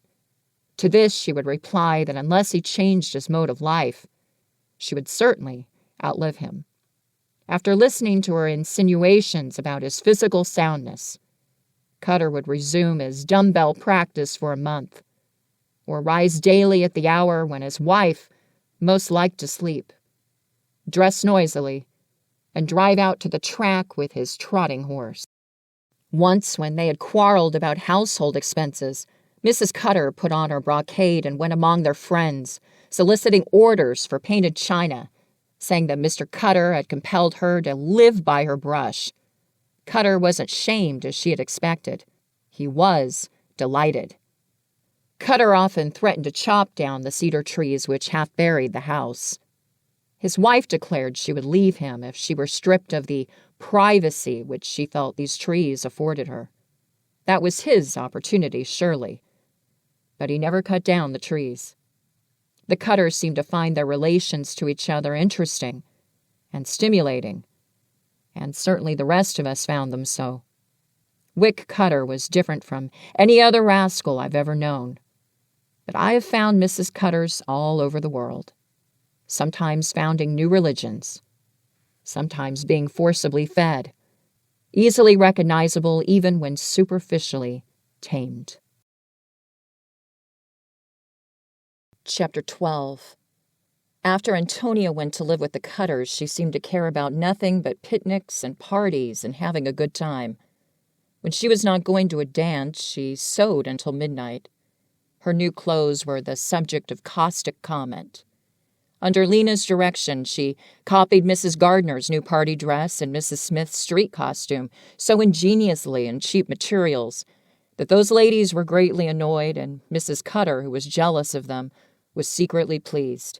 Tony wore gloves now and high-heeled shoes and feathered bonnets, and she went downtown nearly every afternoon with Tiny and Lena and the Marshalls' Norwegian Anna.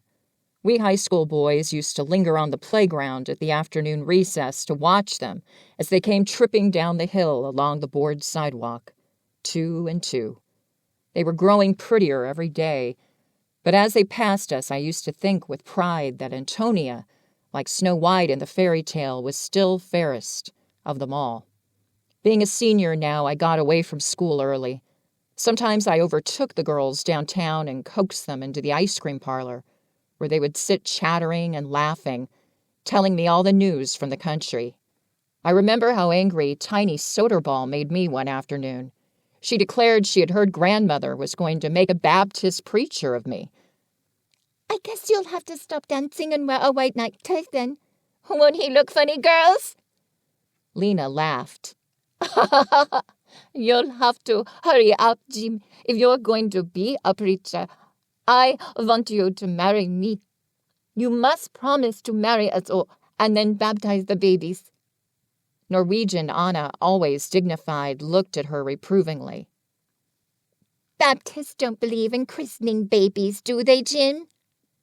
I told her I didn't know what they believed and didn't care, and that I certainly wasn't going to be a preacher. That's too bad, Tiny simpered. She was in a teasing mood. You'd make such a good one. You're so studious. Maybe you'd like to be a professor. You used to teach Tony, didn't you? Antonia broke in. I've set my heart on Jim being a doctor. You'd be good with sick people, Jim. Your grandmother's trained you up so nice. My papa always said you were an awful smart boy. I said I was going to be whatever I pleased. Won't you be surprised, Miss Tiny, if I turn out to be a regular devil of a fellow? They laughed, until a glance from Norwegian Anna checked them. The high school principal had just come into the front part of the shop to buy bread for supper. Anna knew the whisper was going about that I was a sly one. People said there must be something queer about a boy who showed no interest in girls of his own age, but who could be lively enough when he was with Tony and Lena or the 3 Marys. The enthusiasm for the dance which the Vannis had kindled did not at once die out. After the tent left town, the Euchre Club became the Owl Club and gave dances in the Masonic Hall once a week. I was invited to join, but declined. I was moody and restless that winter and tired of the people I saw every day. Charlie Harling was already at Annapolis while I was still sitting in Blackhawk. answering to my name at roll call every morning, rising from my desk at the sound of a bell and marching out like the grammar school children. Mrs. Harling was a little cool toward me because I continued to champion Antonia. What was there for me to do after supper? Usually I had learned next day's lessons by the time I left the school building, and I couldn't sit still and read forever. In the evening, I used to prowl about, hunting for diversion. There lay the familiar streets, frozen with snow or liquid with mud. They led to the houses of good people who were putting the babies to bed or simply sitting still before the parlor stove, digesting their supper. Black Hawk had 2 saloons. One of them was admitted even by the church people to be as respectable as a saloon could be. Handsome Anton Jelinek, who had rented his homestead and come to town, was the proprietor. In his saloon there were long tables where the Bohemian and German farmers could eat the lunches they brought from home while they drank their beer. Jelinek kept rye bread on hand and smoked fish and strong imported cheeses to please the foreign palate. I liked to drop into his barroom and listen to the talk. But one day, he overtook me on the street and clapped me on the shoulder. "Jim," he said, "I'm good friends with you, and I always like to see you. You know all church people think about saloons. Your grandpa's always treated me fine, and I don't like to have you come into my place because I know he don't like it. And it puts me in bad with him." So I was shut out of that. One could hang about the drugstore and listen to the old men who sat there every evening, talking politics and telling raw stories. One could go to the cigar factory and chat with the old German who raised canaries for sale, and look at his stuffed birds. But whatever you began with him, the talk went back to taxidermographer. There was the depot, of course. I often went down to see the night train come in, and afterward sat a while with the disconsolate telegrapher who was always hoping to be transferred to Omaha or Denver, where there was some life. He was sure to bring about his pictures of actresses and dancers. He got them with cigarette coupons and nearly smoked himself to death to possess these desired forms and faces. For a change, one could talk to the station agent, but he was another malcontent. Spent all his spare time writing letters to officials requesting a transfer. He wanted to get back to Wyoming where he could go trout fishing on Sundays. He used to say there was nothing in life for him but trout streams ever since he'd lost his twins. These were the distractions I had to choose from. There were no other lights burning downtown after 9 o'clock. On starlit nights, I used to pace up and down those long, cold streets, scowling at the little sleeping houses on either side, with their storm windows and covered back porches. They were flimsy shelters, most of them poorly built of light wood, with spindle porch posts horribly mutilated by the turning lathe. Yet for all their frailness, how much jealousy and envy and unhappiness some of them managed to contain. The life that went on in them seemed to me made up of evasions and negations, shifts to save cooking, to save washing and cleaning, devices to propitiate the tongue of gossip. This guarded mode of existence was like living under a tyranny. People's speech, their voices, their very glances became furtive and repressed. Every individual taste, every natural appetite was bridled by caution. The people asleep in those houses, I thought, tried to live like the mice in their own kitchens, to make no noise, to leave no trace, to slip over the surface of things in the dark. The growing piles of ashes and cinders in the backyards were the only evidence that the wasteful, consuming process of life went on at all. On Tuesday nights, the Owl Club danced. Then there was a little stir in the streets, and here and there one could see a lighted window until midnight. But the next night, all was dark again. After I refused to join the Owls, as they were called, I made a bold resolve to go to the Saturday night dances at Fireman's Hall. I knew it would be useless to acquaint my elders with any such plan. Grandfather didn't approve of dancing. Anyway, he would only say that if I wanted to dance, I could go to the Masonic Hall, among the people we knew. It was just my point that I saw altogether too much of the people we knew. My bedroom was on the ground floor, and as I studied there, I had a stove in it. I used to retire to my room early on Saturday night, change my shirt and collar, and put on my Sunday coat. I waited until all was quiet and the old people were asleep, then raised my window, climbed out, and went softly through the yard. The first time I deceived my grandparents, I felt rather shabby. Perhaps even the second time, but I soon ceased to think about it. The dance at the Fireman's Hall was the one thing I looked forward to all the week. There I met the same people I used to see at the Vonnie's tent. Sometimes there were Bohemians from Wilbur, or German boys who came down on the afternoon freight from Bismarck. Tony and Lena and Tiny were always there, and the 3 Bohemian Marys and the Danish laundry girls. The 4 Danish girls lived with the laundryman and his wife in their house, behind the laundry with a big garden where the clothes were hung out to dry. The laundryman was a kind, wise old fellow who paid his girls well, looked out for them, and gave them a good home. He told me once that his own daughter died just as she was getting old enough to help her mother, and that he'd been trying to make up for it ever since.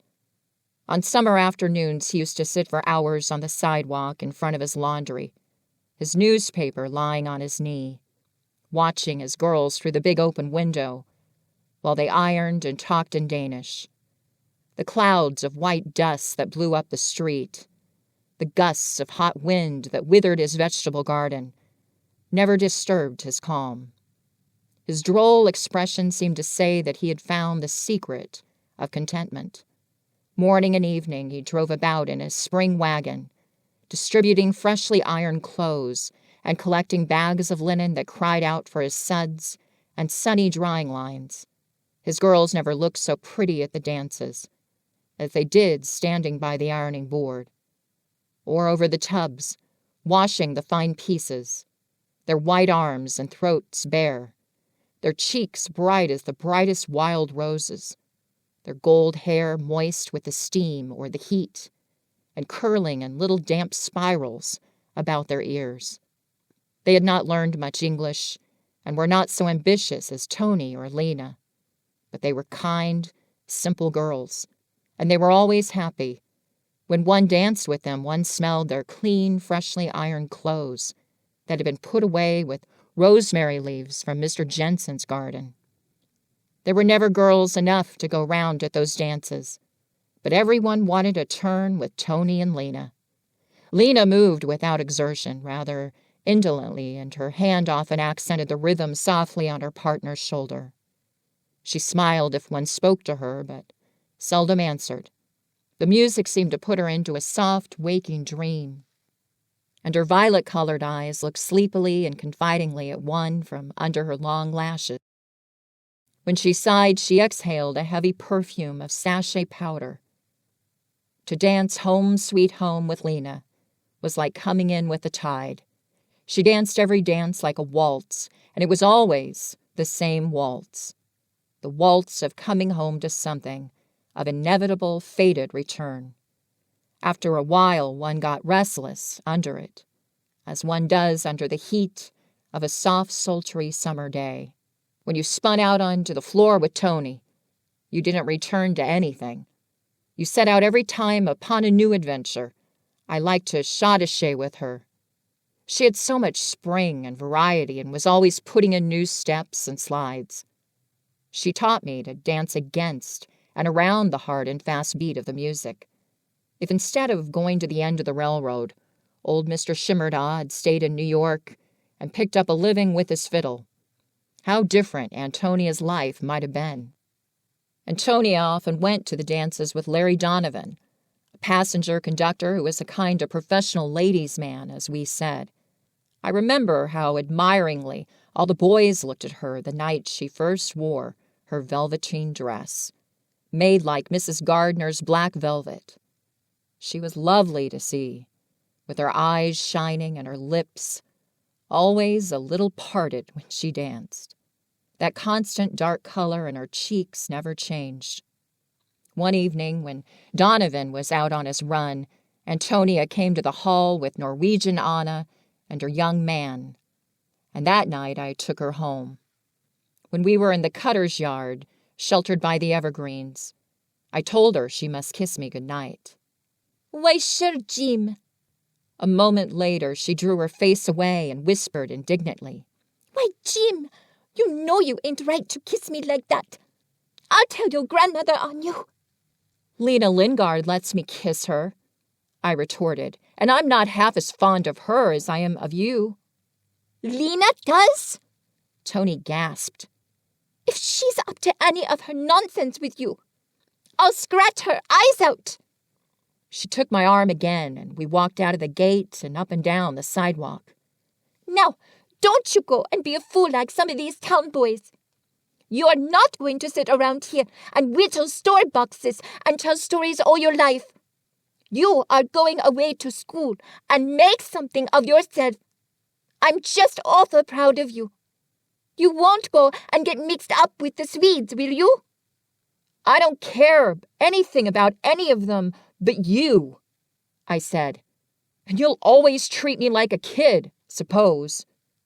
She laughed and threw her arms around me. I expect I will, but you're a kid.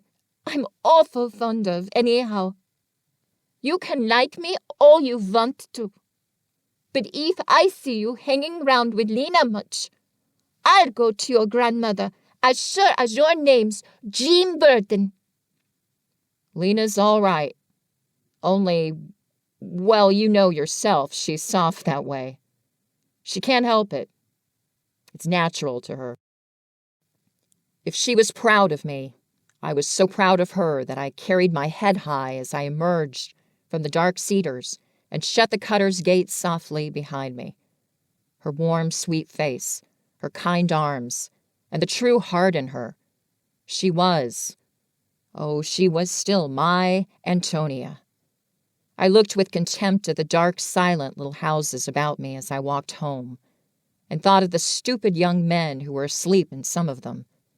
I knew where the real women were, though I was only a boy, and I would not be afraid of them either. I hated to enter the still house when I went home from the dances, and it was long before I could get to sleep. Toward morning, I used to have pleasant dreams. Sometimes Tony and I were out in the country, sliding down straw stacks, as we used to do, climbing up the yellow mountains over and over, and slipping down the smooth sides into soft piles of chaff. One dream I dreamed a great many times, and it was always the same. I was in a harvest field full of shocks, and I was lying against one of them. Lena Lingard came across the stubble barefoot in a short skirt, with a curved reaping hook in her hand, and she was flushed like the dawn with a kind of luminous rosiness all about her.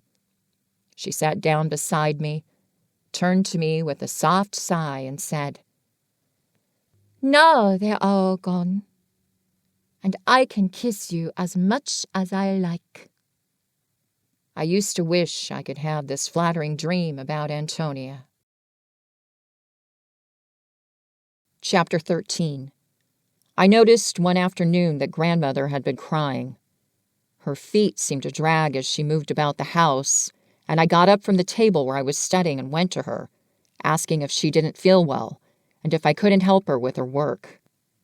"No, thank you, Jim. I'm troubled. But I guess I'm well enough. Getting a little rusty in the bones, maybe," she added bitterly. I stood hesitating. What are you fretting about, grandmother? Has grandfather lost any money? "No, it ain't money. I wish it was. But I've heard things. You must have known it would come back to me sometime." She dropped into a chair and, covering her face with her apron, began to cry. "Jim," she said, "I was never one that claimed old folks could bring up their grandchildren. But it came about so. There wasn't any other way for you, it seemed like." put my arms around her. I couldn't bear to see her cry. "What is it, grandmother? Is it the firemen's dances?" She nodded. "I'm sorry I sneaked off like that. But there's nothing wrong about the dances. And I haven't done anything wrong. I like all those country girls. And I like to dance with them. That's all there is to it." "But it ain't right to deceive us, son, and it brings blame on us. People say you are growing up to be a bad boy, and that ain't just to us." "I don't care what they say about me, but it hurts you that settles it. I won't go to the firemen's hall again." I kept my promise, of course, but I found the spring months dull enough. I sat at home with the old people in the evenings now reading Latin that was not in our high school course. I'd made up my mind to do a lot of college requirement work in the summer and to enter the freshman class at the university without conditions in the fall. I wanted to get away as soon as possible. Disapprobation hurt me. I found, even that of people who I did not admire. As the spring came on, I grew more and more lonely and fell back on the telegrapher and the cigar maker and his canaries for companionship. I remember I took a melancholy pleasure in hanging a May basket for Nina Harling that spring. I bought the flowers from an old German woman who always had more window plants than anyone else, and spent an afternoon trimming a little work basket. When dusk came on and the new moon hung in the sky, I went quietly to the Harlings' front door with my offering, rang the bell, and then ran away as with the custom. Through the willow hedge, I could hear Nina's cries of delight, and I felt comforted. On those warm, soft spring evenings, I often lingered downtown to walk home with Frances and talk to her about my plans and about the reading I was doing. One evening, she said she thought Mrs. Harling was not seriously offended with me. "Mama is as broad-minded as mothers ever are, I guess. But you know she was hurt about Antonia, and she can't understand why you like to be with Tiny and Lena better than with the girls of your own set." "Can you?" I asked bluntly. Frances laughed. "Yes, I think I can. You knew them in the country, and you like to take sides. In some ways, you're older than boys of your age. It will be all right with Mama after you pass your college examinations, and she sees you're in earnest." "If you were a boy," I persisted, "you wouldn't belong to the Owl Club either. You'd be just like me." She shook her head. "I would and I wouldn't. I expect I know the country girls better than you do. You always put a kind of glamour over them. The trouble with you, Jim, is that you're romantic. Mama's going to your commencement. She asked me the other day if I knew what your oration is to be about. She wants you to do well." I thought my oration very good. It stated with fervor a great many things I had lately discovered. Mrs. Harling came to the opera house to hear the commencement exercises, and I looked at her most of the time while I made my speech. Her keen, intelligent eyes never left my face. Afterwards, she came back to the dressing room where we stood, with our diplomas in our hands, walked up to me, and said heartily, "You surprised me, Jim. I didn't believe you could do as well as that. You didn't get that speech out of books." Among my graduation presents, there was a silk umbrella from Mrs. Harling, with my name on the handle. I walked home from the opera house alone. As I passed the Methodist church, I saw 3 white figures ahead of me, pacing up and down under the arching maple trees, where the moonlight filtered through the lush June foliage. They hurried toward me. They were waiting for me, Lena, Tony, and Anna Hansen. "Oh, Jim, it was splendid." Tony was breathing hard, as she always did when her feelings outran her language. "There ain't a lawyer in Black Hawk who could make a speech like that. I just stopped your grandpa and said so to him. He won't tell you, but he told us he was awful surprised himself, didn't he, girls?" Lena sidled up to me and said teasingly, "What made you so solemn? I thought you were scared. I was sure you'd forget." Anna spoke wistfully. It must make you very happy, Jim, to have fine thoughts like that in your mind all the time, and to have words to put them in. I always wanted to go to school, you know. Oh, I just sat there and wished my papa could hear you, Jim. Antonia took hold of my coat lapels. There was something in your speech that made me think so about my papa.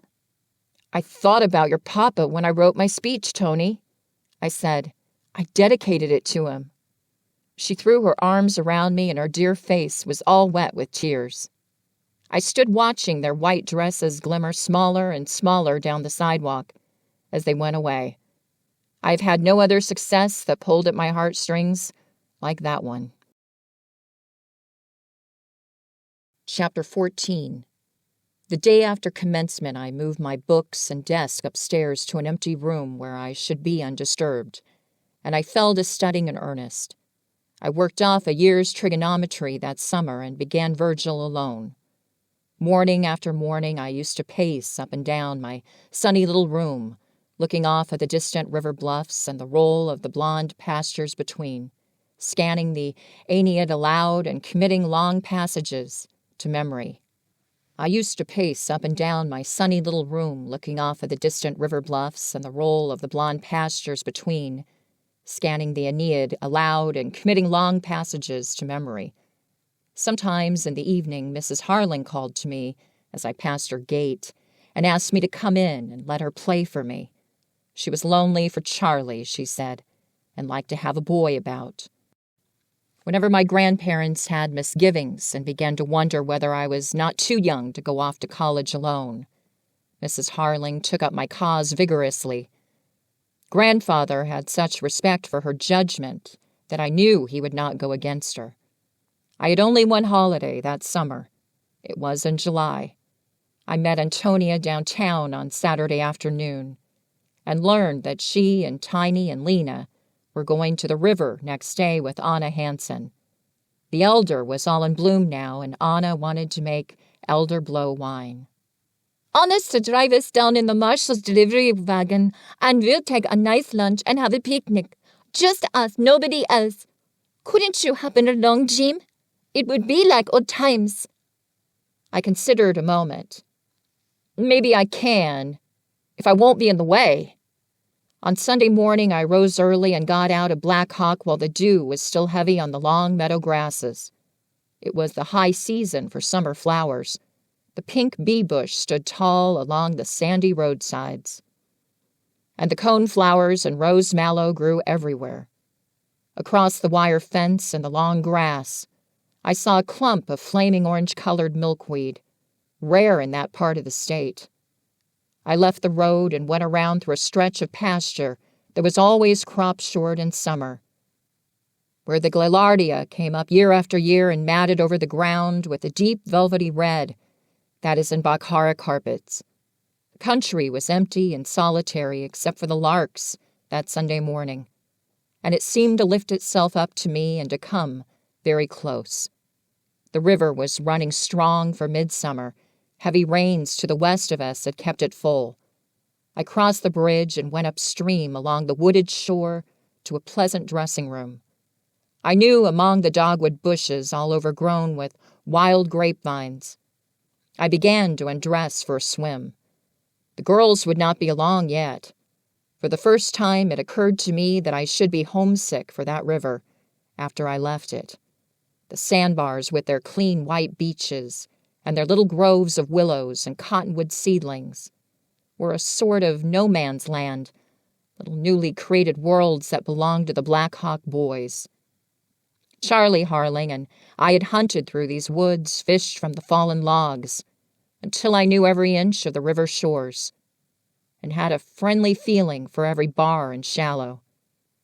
After my swim, while I was playing about indolently in the water, I heard the sound of hoofs and wheels on the bridge. I struck downstream and shouted as the open spring wagon came into view on the middle span. They stopped the horse, and the two girls in the bottom of the cart stood up, steadying themselves by the shoulders of the two in front, so that they could see me better. They were charming up there, huddled together in the cart, and peering down at me like curious deer when they come out of the thicket to drink. I found bottom near the bridge and stood up, waving to them.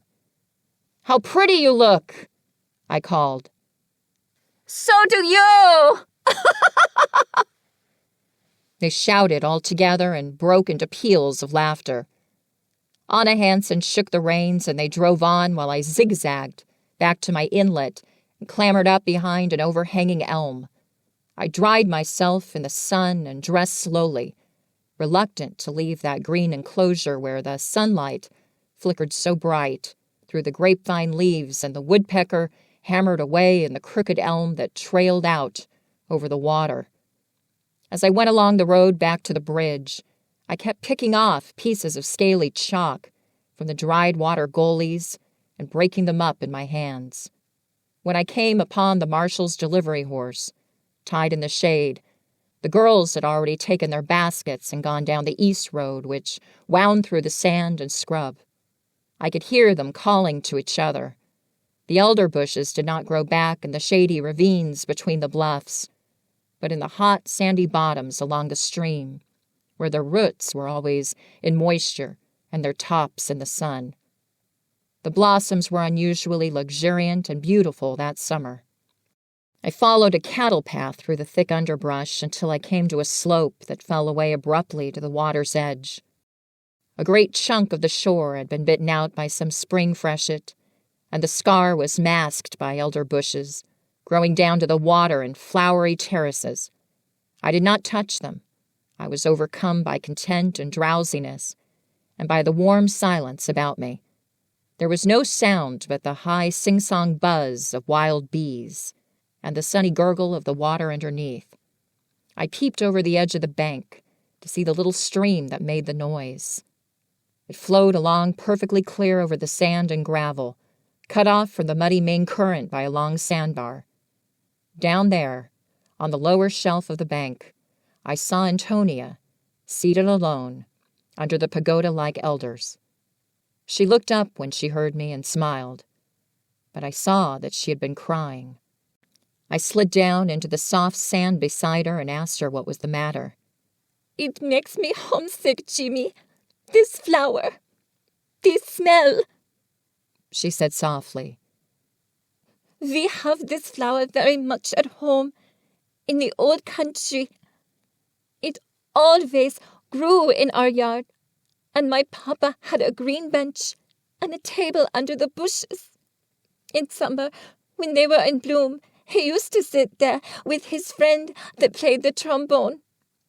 When I was little, I used to go down there to hear them talk. Beautiful talk. Like what I never hear in this country."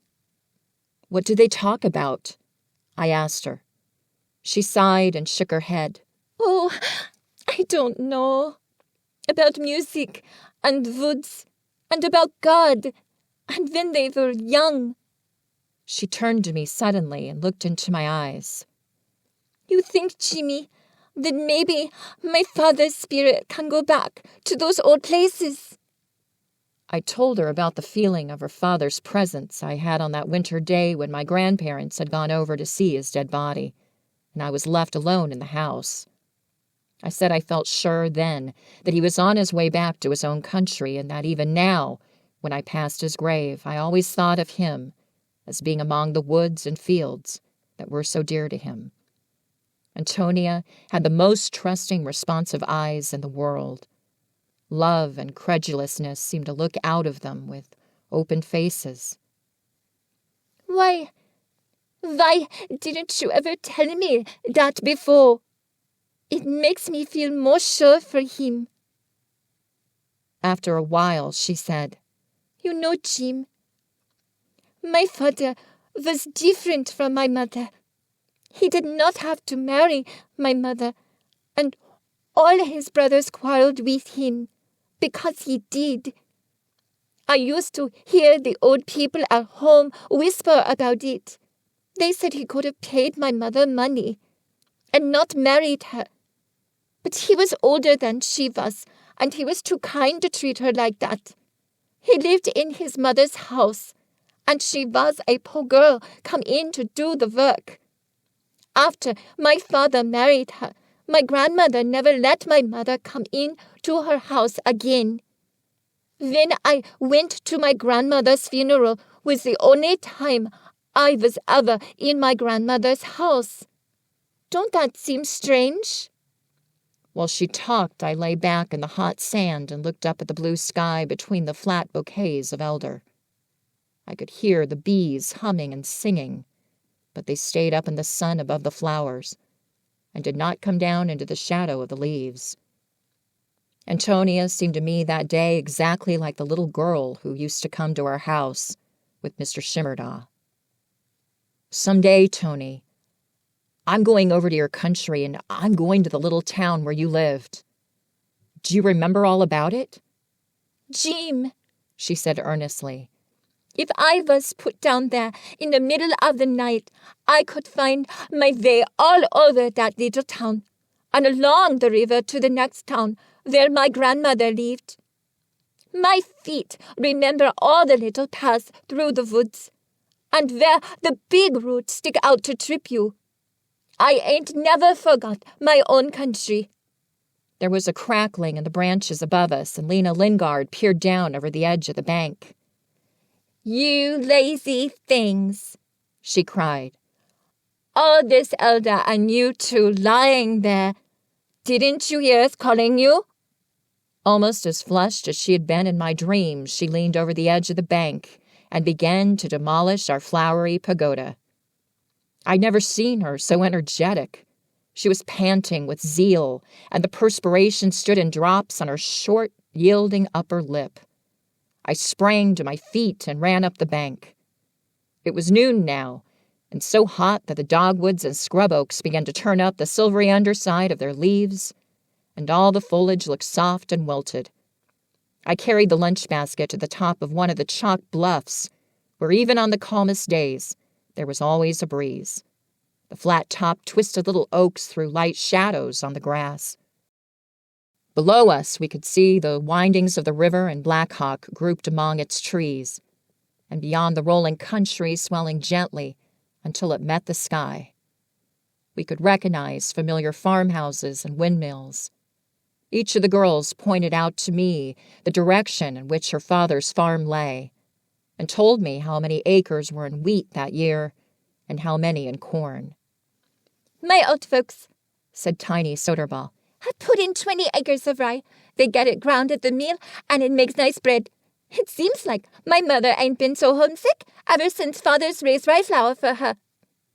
"It must have been a trial for our mothers," said Lena, "coming out here and having to do everything different.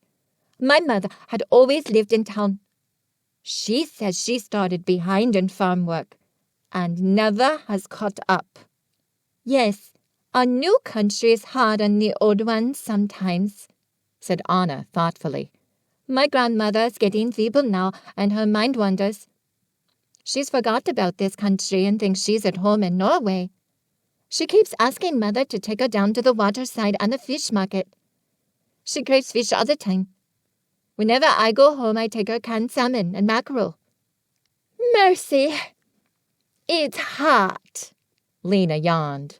She was supine under a little oak, resting after the flurry of her elder hunting, and had taken off the high-heeled slippers she had been silly enough to wear. "Come here, Jim. You never got the sand out of your hair." She began to draw her fingers slowly through my hair. Antonia pushed her away. "You never get it out like that," she said sharply. She gave my head a rough tousling and finished me off with something like a box on the ear. "Lena, you aren't to try to wear those slippers anymore. They're too small for your feet. You'd better give them to me for Yuka." "All right," said Lena good-naturedly, tucking her white stockings under her skirt. "You get all Yuka's things, don't you? I wish Father didn't have such bad luck with his farm machinery. Then I could buy more things for my sisters. I'm going to get Mary a new coat this fall, if the sulky plow's never paid for." Tiny asked her why she didn't wait until after Christmas, when coats would be cheaper. "What do you think of me?" she added, "with 6 at home younger than I am? And they all think I'm rich because when I go back to the country I'm dressed so fine." She shrugged her shoulders. "But you know, my weakness is playthings. I like to buy them playthings better than what they need." "I know how that is," said Anna. "When we first came here, I was little. We were too poor to buy toys. I never got over the loss of a doll somebody gave me before we left Norway. A boy in the boat broke her, and I still hate him for it. I guess after you got here, you had plenty of live dolls to nurse like me," Lena remarked cynically. "Yes, the babies came along pretty fast to be sure, but I never minded. I was fond of them all. The youngest one that we didn't any of us want is the one we love best now." Lena sighed. "Oh, the babies are all right, if only they don't come in winter. Ours nearly always did. I don't see how Mother stood it. I tell you what, girls." She sat up with sudden energy. "I'm going to get my mother out of that old sod house where she lived so many years. The men will never do it. Johnny, that's my oldest brother, he's wanting to get married now and build a house for his girl instead of his mother. Mrs. Thomas says she thinks I can move to some other town pretty soon and go into business for myself. If I don't get into business, I'll maybe marry a rich gambler." "Be a poor way to get on," said Anna sarcastically. "I wish I could teach school like Selma Kron. Just think. She'll be the first Scandinavian girl to get a position in the high school. We ought to be proud of her." Selma was a studious girl who had not much tolerance for giddy things like Tiny and Lena, but they always spoke of her with admiration. Tiny moved about restlessly, fanning herself with her straw hat. "If I was smart like her, I'd be at my books day and night. But she was born smart, and look how her father's trained her. He was something high up in the old country." "So was my mother's father," murmured Lena. "But that's all the good it does us. My father's father was smart too, but he was wild. He married a Lapp. I guess that's what's the matter with me. They say Lapp blood will out." "A real Lapp, Lena?" I exclaimed. "The kind that wears skins?" "I don't know if she wore skins, but she was a Lapp all right, and his folks felt dreadful about it. He was sent up north on some government job he had, and fell in with her. He would marry her." "But I thought Lapland women were fat and ugly and had squint eyes like Chinese," I objected. "I don't know. Maybe. There must be something mighty talking about the Lapp girls, though. Mother says Norwegians up north are always afraid the boys will run after them." In the afternoon, when the heat was less oppressive, we had a lively game of Pussy Once a Corner on the flat bluff top, with the little trees for bases. Lena was Pussy so often that she finally said she wouldn't play anymore. We threw ourselves down on the grass, out of breath. "Jim," Antonia said dreamily, "I want you to tell the girls about how the Spanish first came here, like you and Charlie Harling used to talk about. I've tried to tell them, but I leave out so much." They sat under a little oak, Tony resting against the trunk and the other girls leaning against her and each other, and listened to the little I was able to tell them about Coronado and his search for the 7 golden cities. At school, we were taught that he had not got so far north as Nebraska, but had given up his quest and turned back somewhere in Kansas. But Charlie Harling and I had a strong belief that he had been along this very river. A farmer in the county north of ours, when he was breaking sod, had turned up a metal stirrup of fine workmanship and a sword with a Spanish inscription on the blade. He lent these relics to Mr. Harling, who brought them home with him. Charlie and I scoured them, and they were on exhibition in the Harling office all summer. Father Kelly, the priest, had found the name of the Spanish maker on the sword and an abbreviation that stood for the city of Cordova. "And that I saw with my own eyes," Antonia put in triumphantly. So Jim and Charlie were right, and the teachers were wrong. The girls began to wonder among themselves, why had the Spaniards come so far? What must this country have been like then? Why had Coronado never gone back to Spain to his riches and his castles and his king? I couldn't tell them. I only knew the school book said he died in the wilderness of a broken heart. More than him has done that, said Antonia sadly, and the girls murmured assent. We sat looking off across the country, watching the sun go down. The curly grass about us was on fire now. The bark of the oaks turned red as copper. There was a shimmer of gold on the brown river. Out in the stream, the sandbars glittered like glass, and the light trembled in the willow thickets as if little flames were leaping among them. The breeze sank to stillness. In the ravine, a ringdove mourned plaintively, and somewhere off in the bushes, an owl hooted. The girls sat listless, leaning against each other. The long fingers of the sun touched their foreheads. Presently, we saw a curious thing. There were no clouds. The sun was going down in a limpid, gold-washed sky. Just as the lower edge of the red disk rested on the high fields against the horizon, a great black figure suddenly appeared on the face of the sun. We sprang to our feet, straining our eyes toward it. In a moment, we realized what it was. On some upland farm, a plow had been left standing in the field. The sun was sinking just behind it. Magnified across the distance by the horizontal light, it stood out against the sun, was exactly contained within the circle of the disk. The handles, the tongue, the share, black against the molten red. There it was, heroic in size, a picture riding on the sun. Even while we whispered about it, our vision disappeared. The ball dropped and dropped until the red tip went beneath the earth. The fields below us were dark. The sky was growing pale, and that forgotten plow had sunk back to its own littleness, somewhere on the prairie.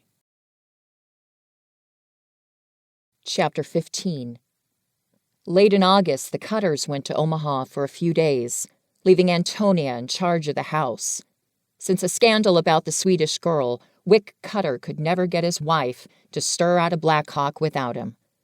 The day after the Cutters left, Antonia came over to see us. Grandmother noticed she seemed troubled and distracted.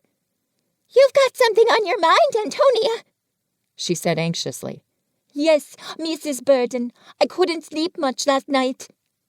She hesitated, and then told us how strangely Mr. Cutter had behaved before he went away. He put all the silver in a basket and placed it under her bed, and with it a box of papers which he told her were valuable. He made her promise that she would not sleep away from the house or be out late in the evening while he was gone. He strictly forbade her to ask any of the girls she knew to stay with her at night. She would be perfectly safe, he said, as he had just put a new Yale lock on the front door. Cutter had been so insistent in regard to these details that now she felt uncomfortable about staying there alone. She hadn't liked the way he kept coming into the kitchen to instruct her, or the way he looked at her. "I feel as if he is up to some of his tricks again, and he is going to try to scare me somehow." Grandmother was apprehensive at once. "I don't think it's right for you to stay there feeling that way. I suppose it wouldn't be right for you to leave the place alone either after giving your word. Maybe Jim would be willing to go over there and sleep, and you could come here nights. I'd feel safer knowing you were under my own roof. I guess Jim could take care of their silver and old unsurry notes as well as you could." Antonia turned to me eagerly. "Oh, would you, Jim? I'd make up my bed nice and fresh for you. It's a real cool room, and the bed's right next to the window. I was afraid to leave the window open last." I liked my own room, and I didn't like the Cutter's house under any circumstances. But Tony looked so troubled that I consented to try this arrangement.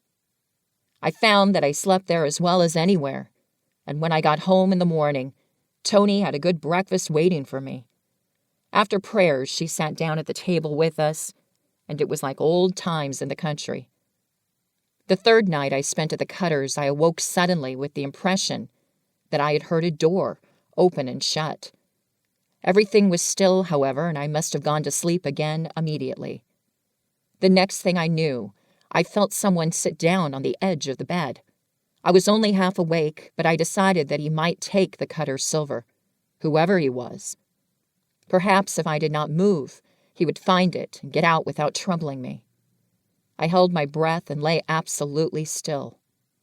A hand closed softly on my shoulder, and at the same moment, I felt something hairy and cologne-scented brushing my face. If the room had suddenly been flooded with electric light, I couldn't have seen more clearly the detestable, bearded countenance that I knew was bending over me. I caught a handful of whiskers and pulled, shouting something. The hand that held my shoulder was instantly at my throat. The man became insane. He stood over me, choking me with one fist and beating me in the face with the other, hissing and chuckling and letting out a flood of abuse. So this is what she's up to when I'm away, is it? Where is she, you nasty whelp? Where is she? Under the bed, are ya, hussy? I know your tricks. Wait till I get at you. I'll fix this rat you've got in here. He's caught, all right. So long as Cutter had me by the throat, there was no chance for me at all. I got hold of his thumb, bent it back until he let go with a yell. Ah!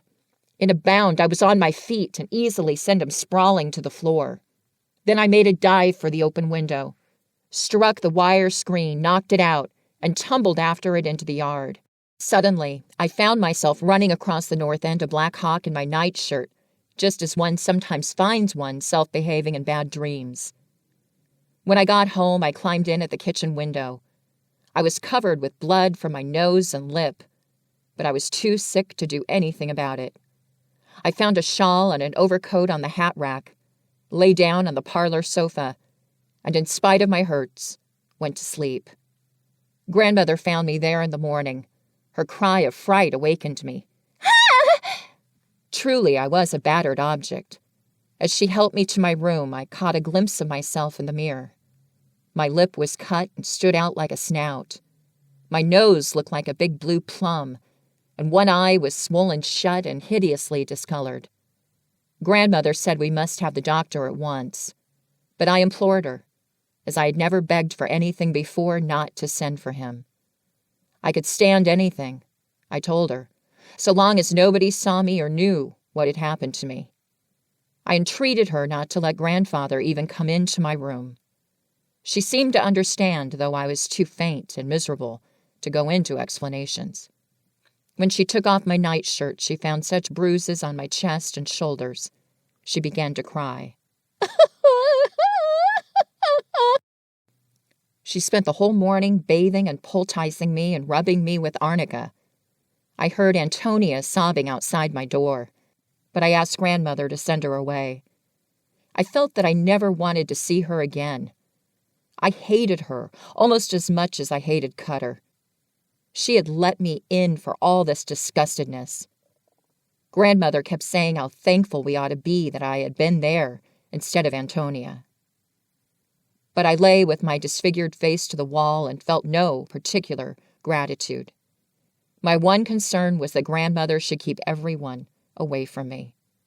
If the story once got abroad, I would never hear the last of it. I could well imagine what the old men down at the drugstore would do with such a theme. While Grandmother was trying to make me comfortable, Grandfather went to the depot and learned that Wick Cutter had come home on the night express from the east and had left again on the 6 o'clock train for Denver that morning. The agent said his face was striped with court plaster and he carried his left hand in a sling. He looked so used up that the agent asked him what had happened to him since 10 o'clock the night before, whereat Cutter began to swear at him and said he would have him discharged for incivility. That afternoon, while I was asleep, Antonia took Grandmother with her, went over to the Cutters to pack her trunk. They found the place locked up, and they had to break the window to get into Antonia's bedroom. There, everything was in shocking disorder. Her clothes had been taken out of her closet, thrown into the middle of the room, and trampled and torn. My own garments had been treated so badly that I never saw them again. Grandmother burned them in the Cutter's kitchen range. While Antonia was packing her trunk and putting her room in order to leave it, the front doorbell rang violently. There stood Mrs. Cutter, locked out for she had no key to the new lock, her head trembling with rage. "I advised her to control herself or she would have a stroke," Grandmother said afterward. Grandmother would not let her see Antonia at all, but made her sit down in the parlor while she related to her just what had occurred the night before. Antonia was frightened and was going home to stay for a while, she told Mrs. Cutter. It would be useless to interrogate the girl, for she knew nothing of what had happened. Then Mrs. Cutter told her story. She and her husband had started home from Omaha together the morning before. They had to stop over several hours at Waymore Junction to catch the Black Hawk train. During the wait, Cutter left her at the depot, went to the Waymore Bank to attend to some business. When he returned, he told her he would have to stay overnight there, but she could go on home. He bought her ticket, put her on the train. She saw him slip a $20 bill into her handbag with her ticket. That bill, she said, should have aroused her suspicions at once, but did not. The trains are never called at little junction towns. Everybody knows when they come in. Mr. Cutter showed his wife's ticket to the conductor and settled her in her seat before the train moved off. It was not until nearly nightfall that she discovered she was on the express bound for Kansas City, that her ticket was made out to that point, and that Cutter must have planned it so. The conductor told her the Black Hawk train was due at Waymore 12 minutes after the Kansas City train left. She saw at once that her husband had played this trick in order to get back to Black Hawk without her. She had no choice but to go on to Kansas City and take the first fast train for home. Cutter could have got home a day earlier than his wife by any one of a dozen simpler devices. He could have left her in the Omaha hotel, said he was going on to Chicago for a few days. But apparently, it was part of his fun to outrage her feelings as much as possible. "Mr. Cutter will pay for this, Mrs. Burton. He will pay," Mrs. Cutter avouched, nodding her horse-like head and rolling her eyes. Grandmother said she hadn't a doubt of it. Certainly Cutter liked to have his wife think him a devil. In some way he depended upon the excitement. He could arouse in her hysterical nature. Perhaps he got the feeling of being a rake more from his wife's rage and amazement than from any experiences of his own. His zest and debauchery might wane, but never Mrs. Cutter's belief in it. The reckoning with his wife at the end of an escapade was something he counted on, like the last powerful liquor after a long dinner. The one excitement he really couldn't do without was quarreling with Mrs. Cutter. Hi folks, thank you so much for listening, and a massive thank you to Schann Stewart for bringing to life this wonderful story of Antonia. If you did make it to the end of the video, then please do put the code words MyAntonia to show that you listened to everything. And please do share your comments, your thoughts. I'd love to know what you thought of the book. And if you'd like to support the channel, then please do consider becoming a patron on Patreon, or by using the Super Thanks feature to tip the narrator. That's by the like button on this video, or by becoming a member of this channel, for which you will be able to receive early access to future audiobooks. Other than that, have a brilliant rest of your day. Cheers.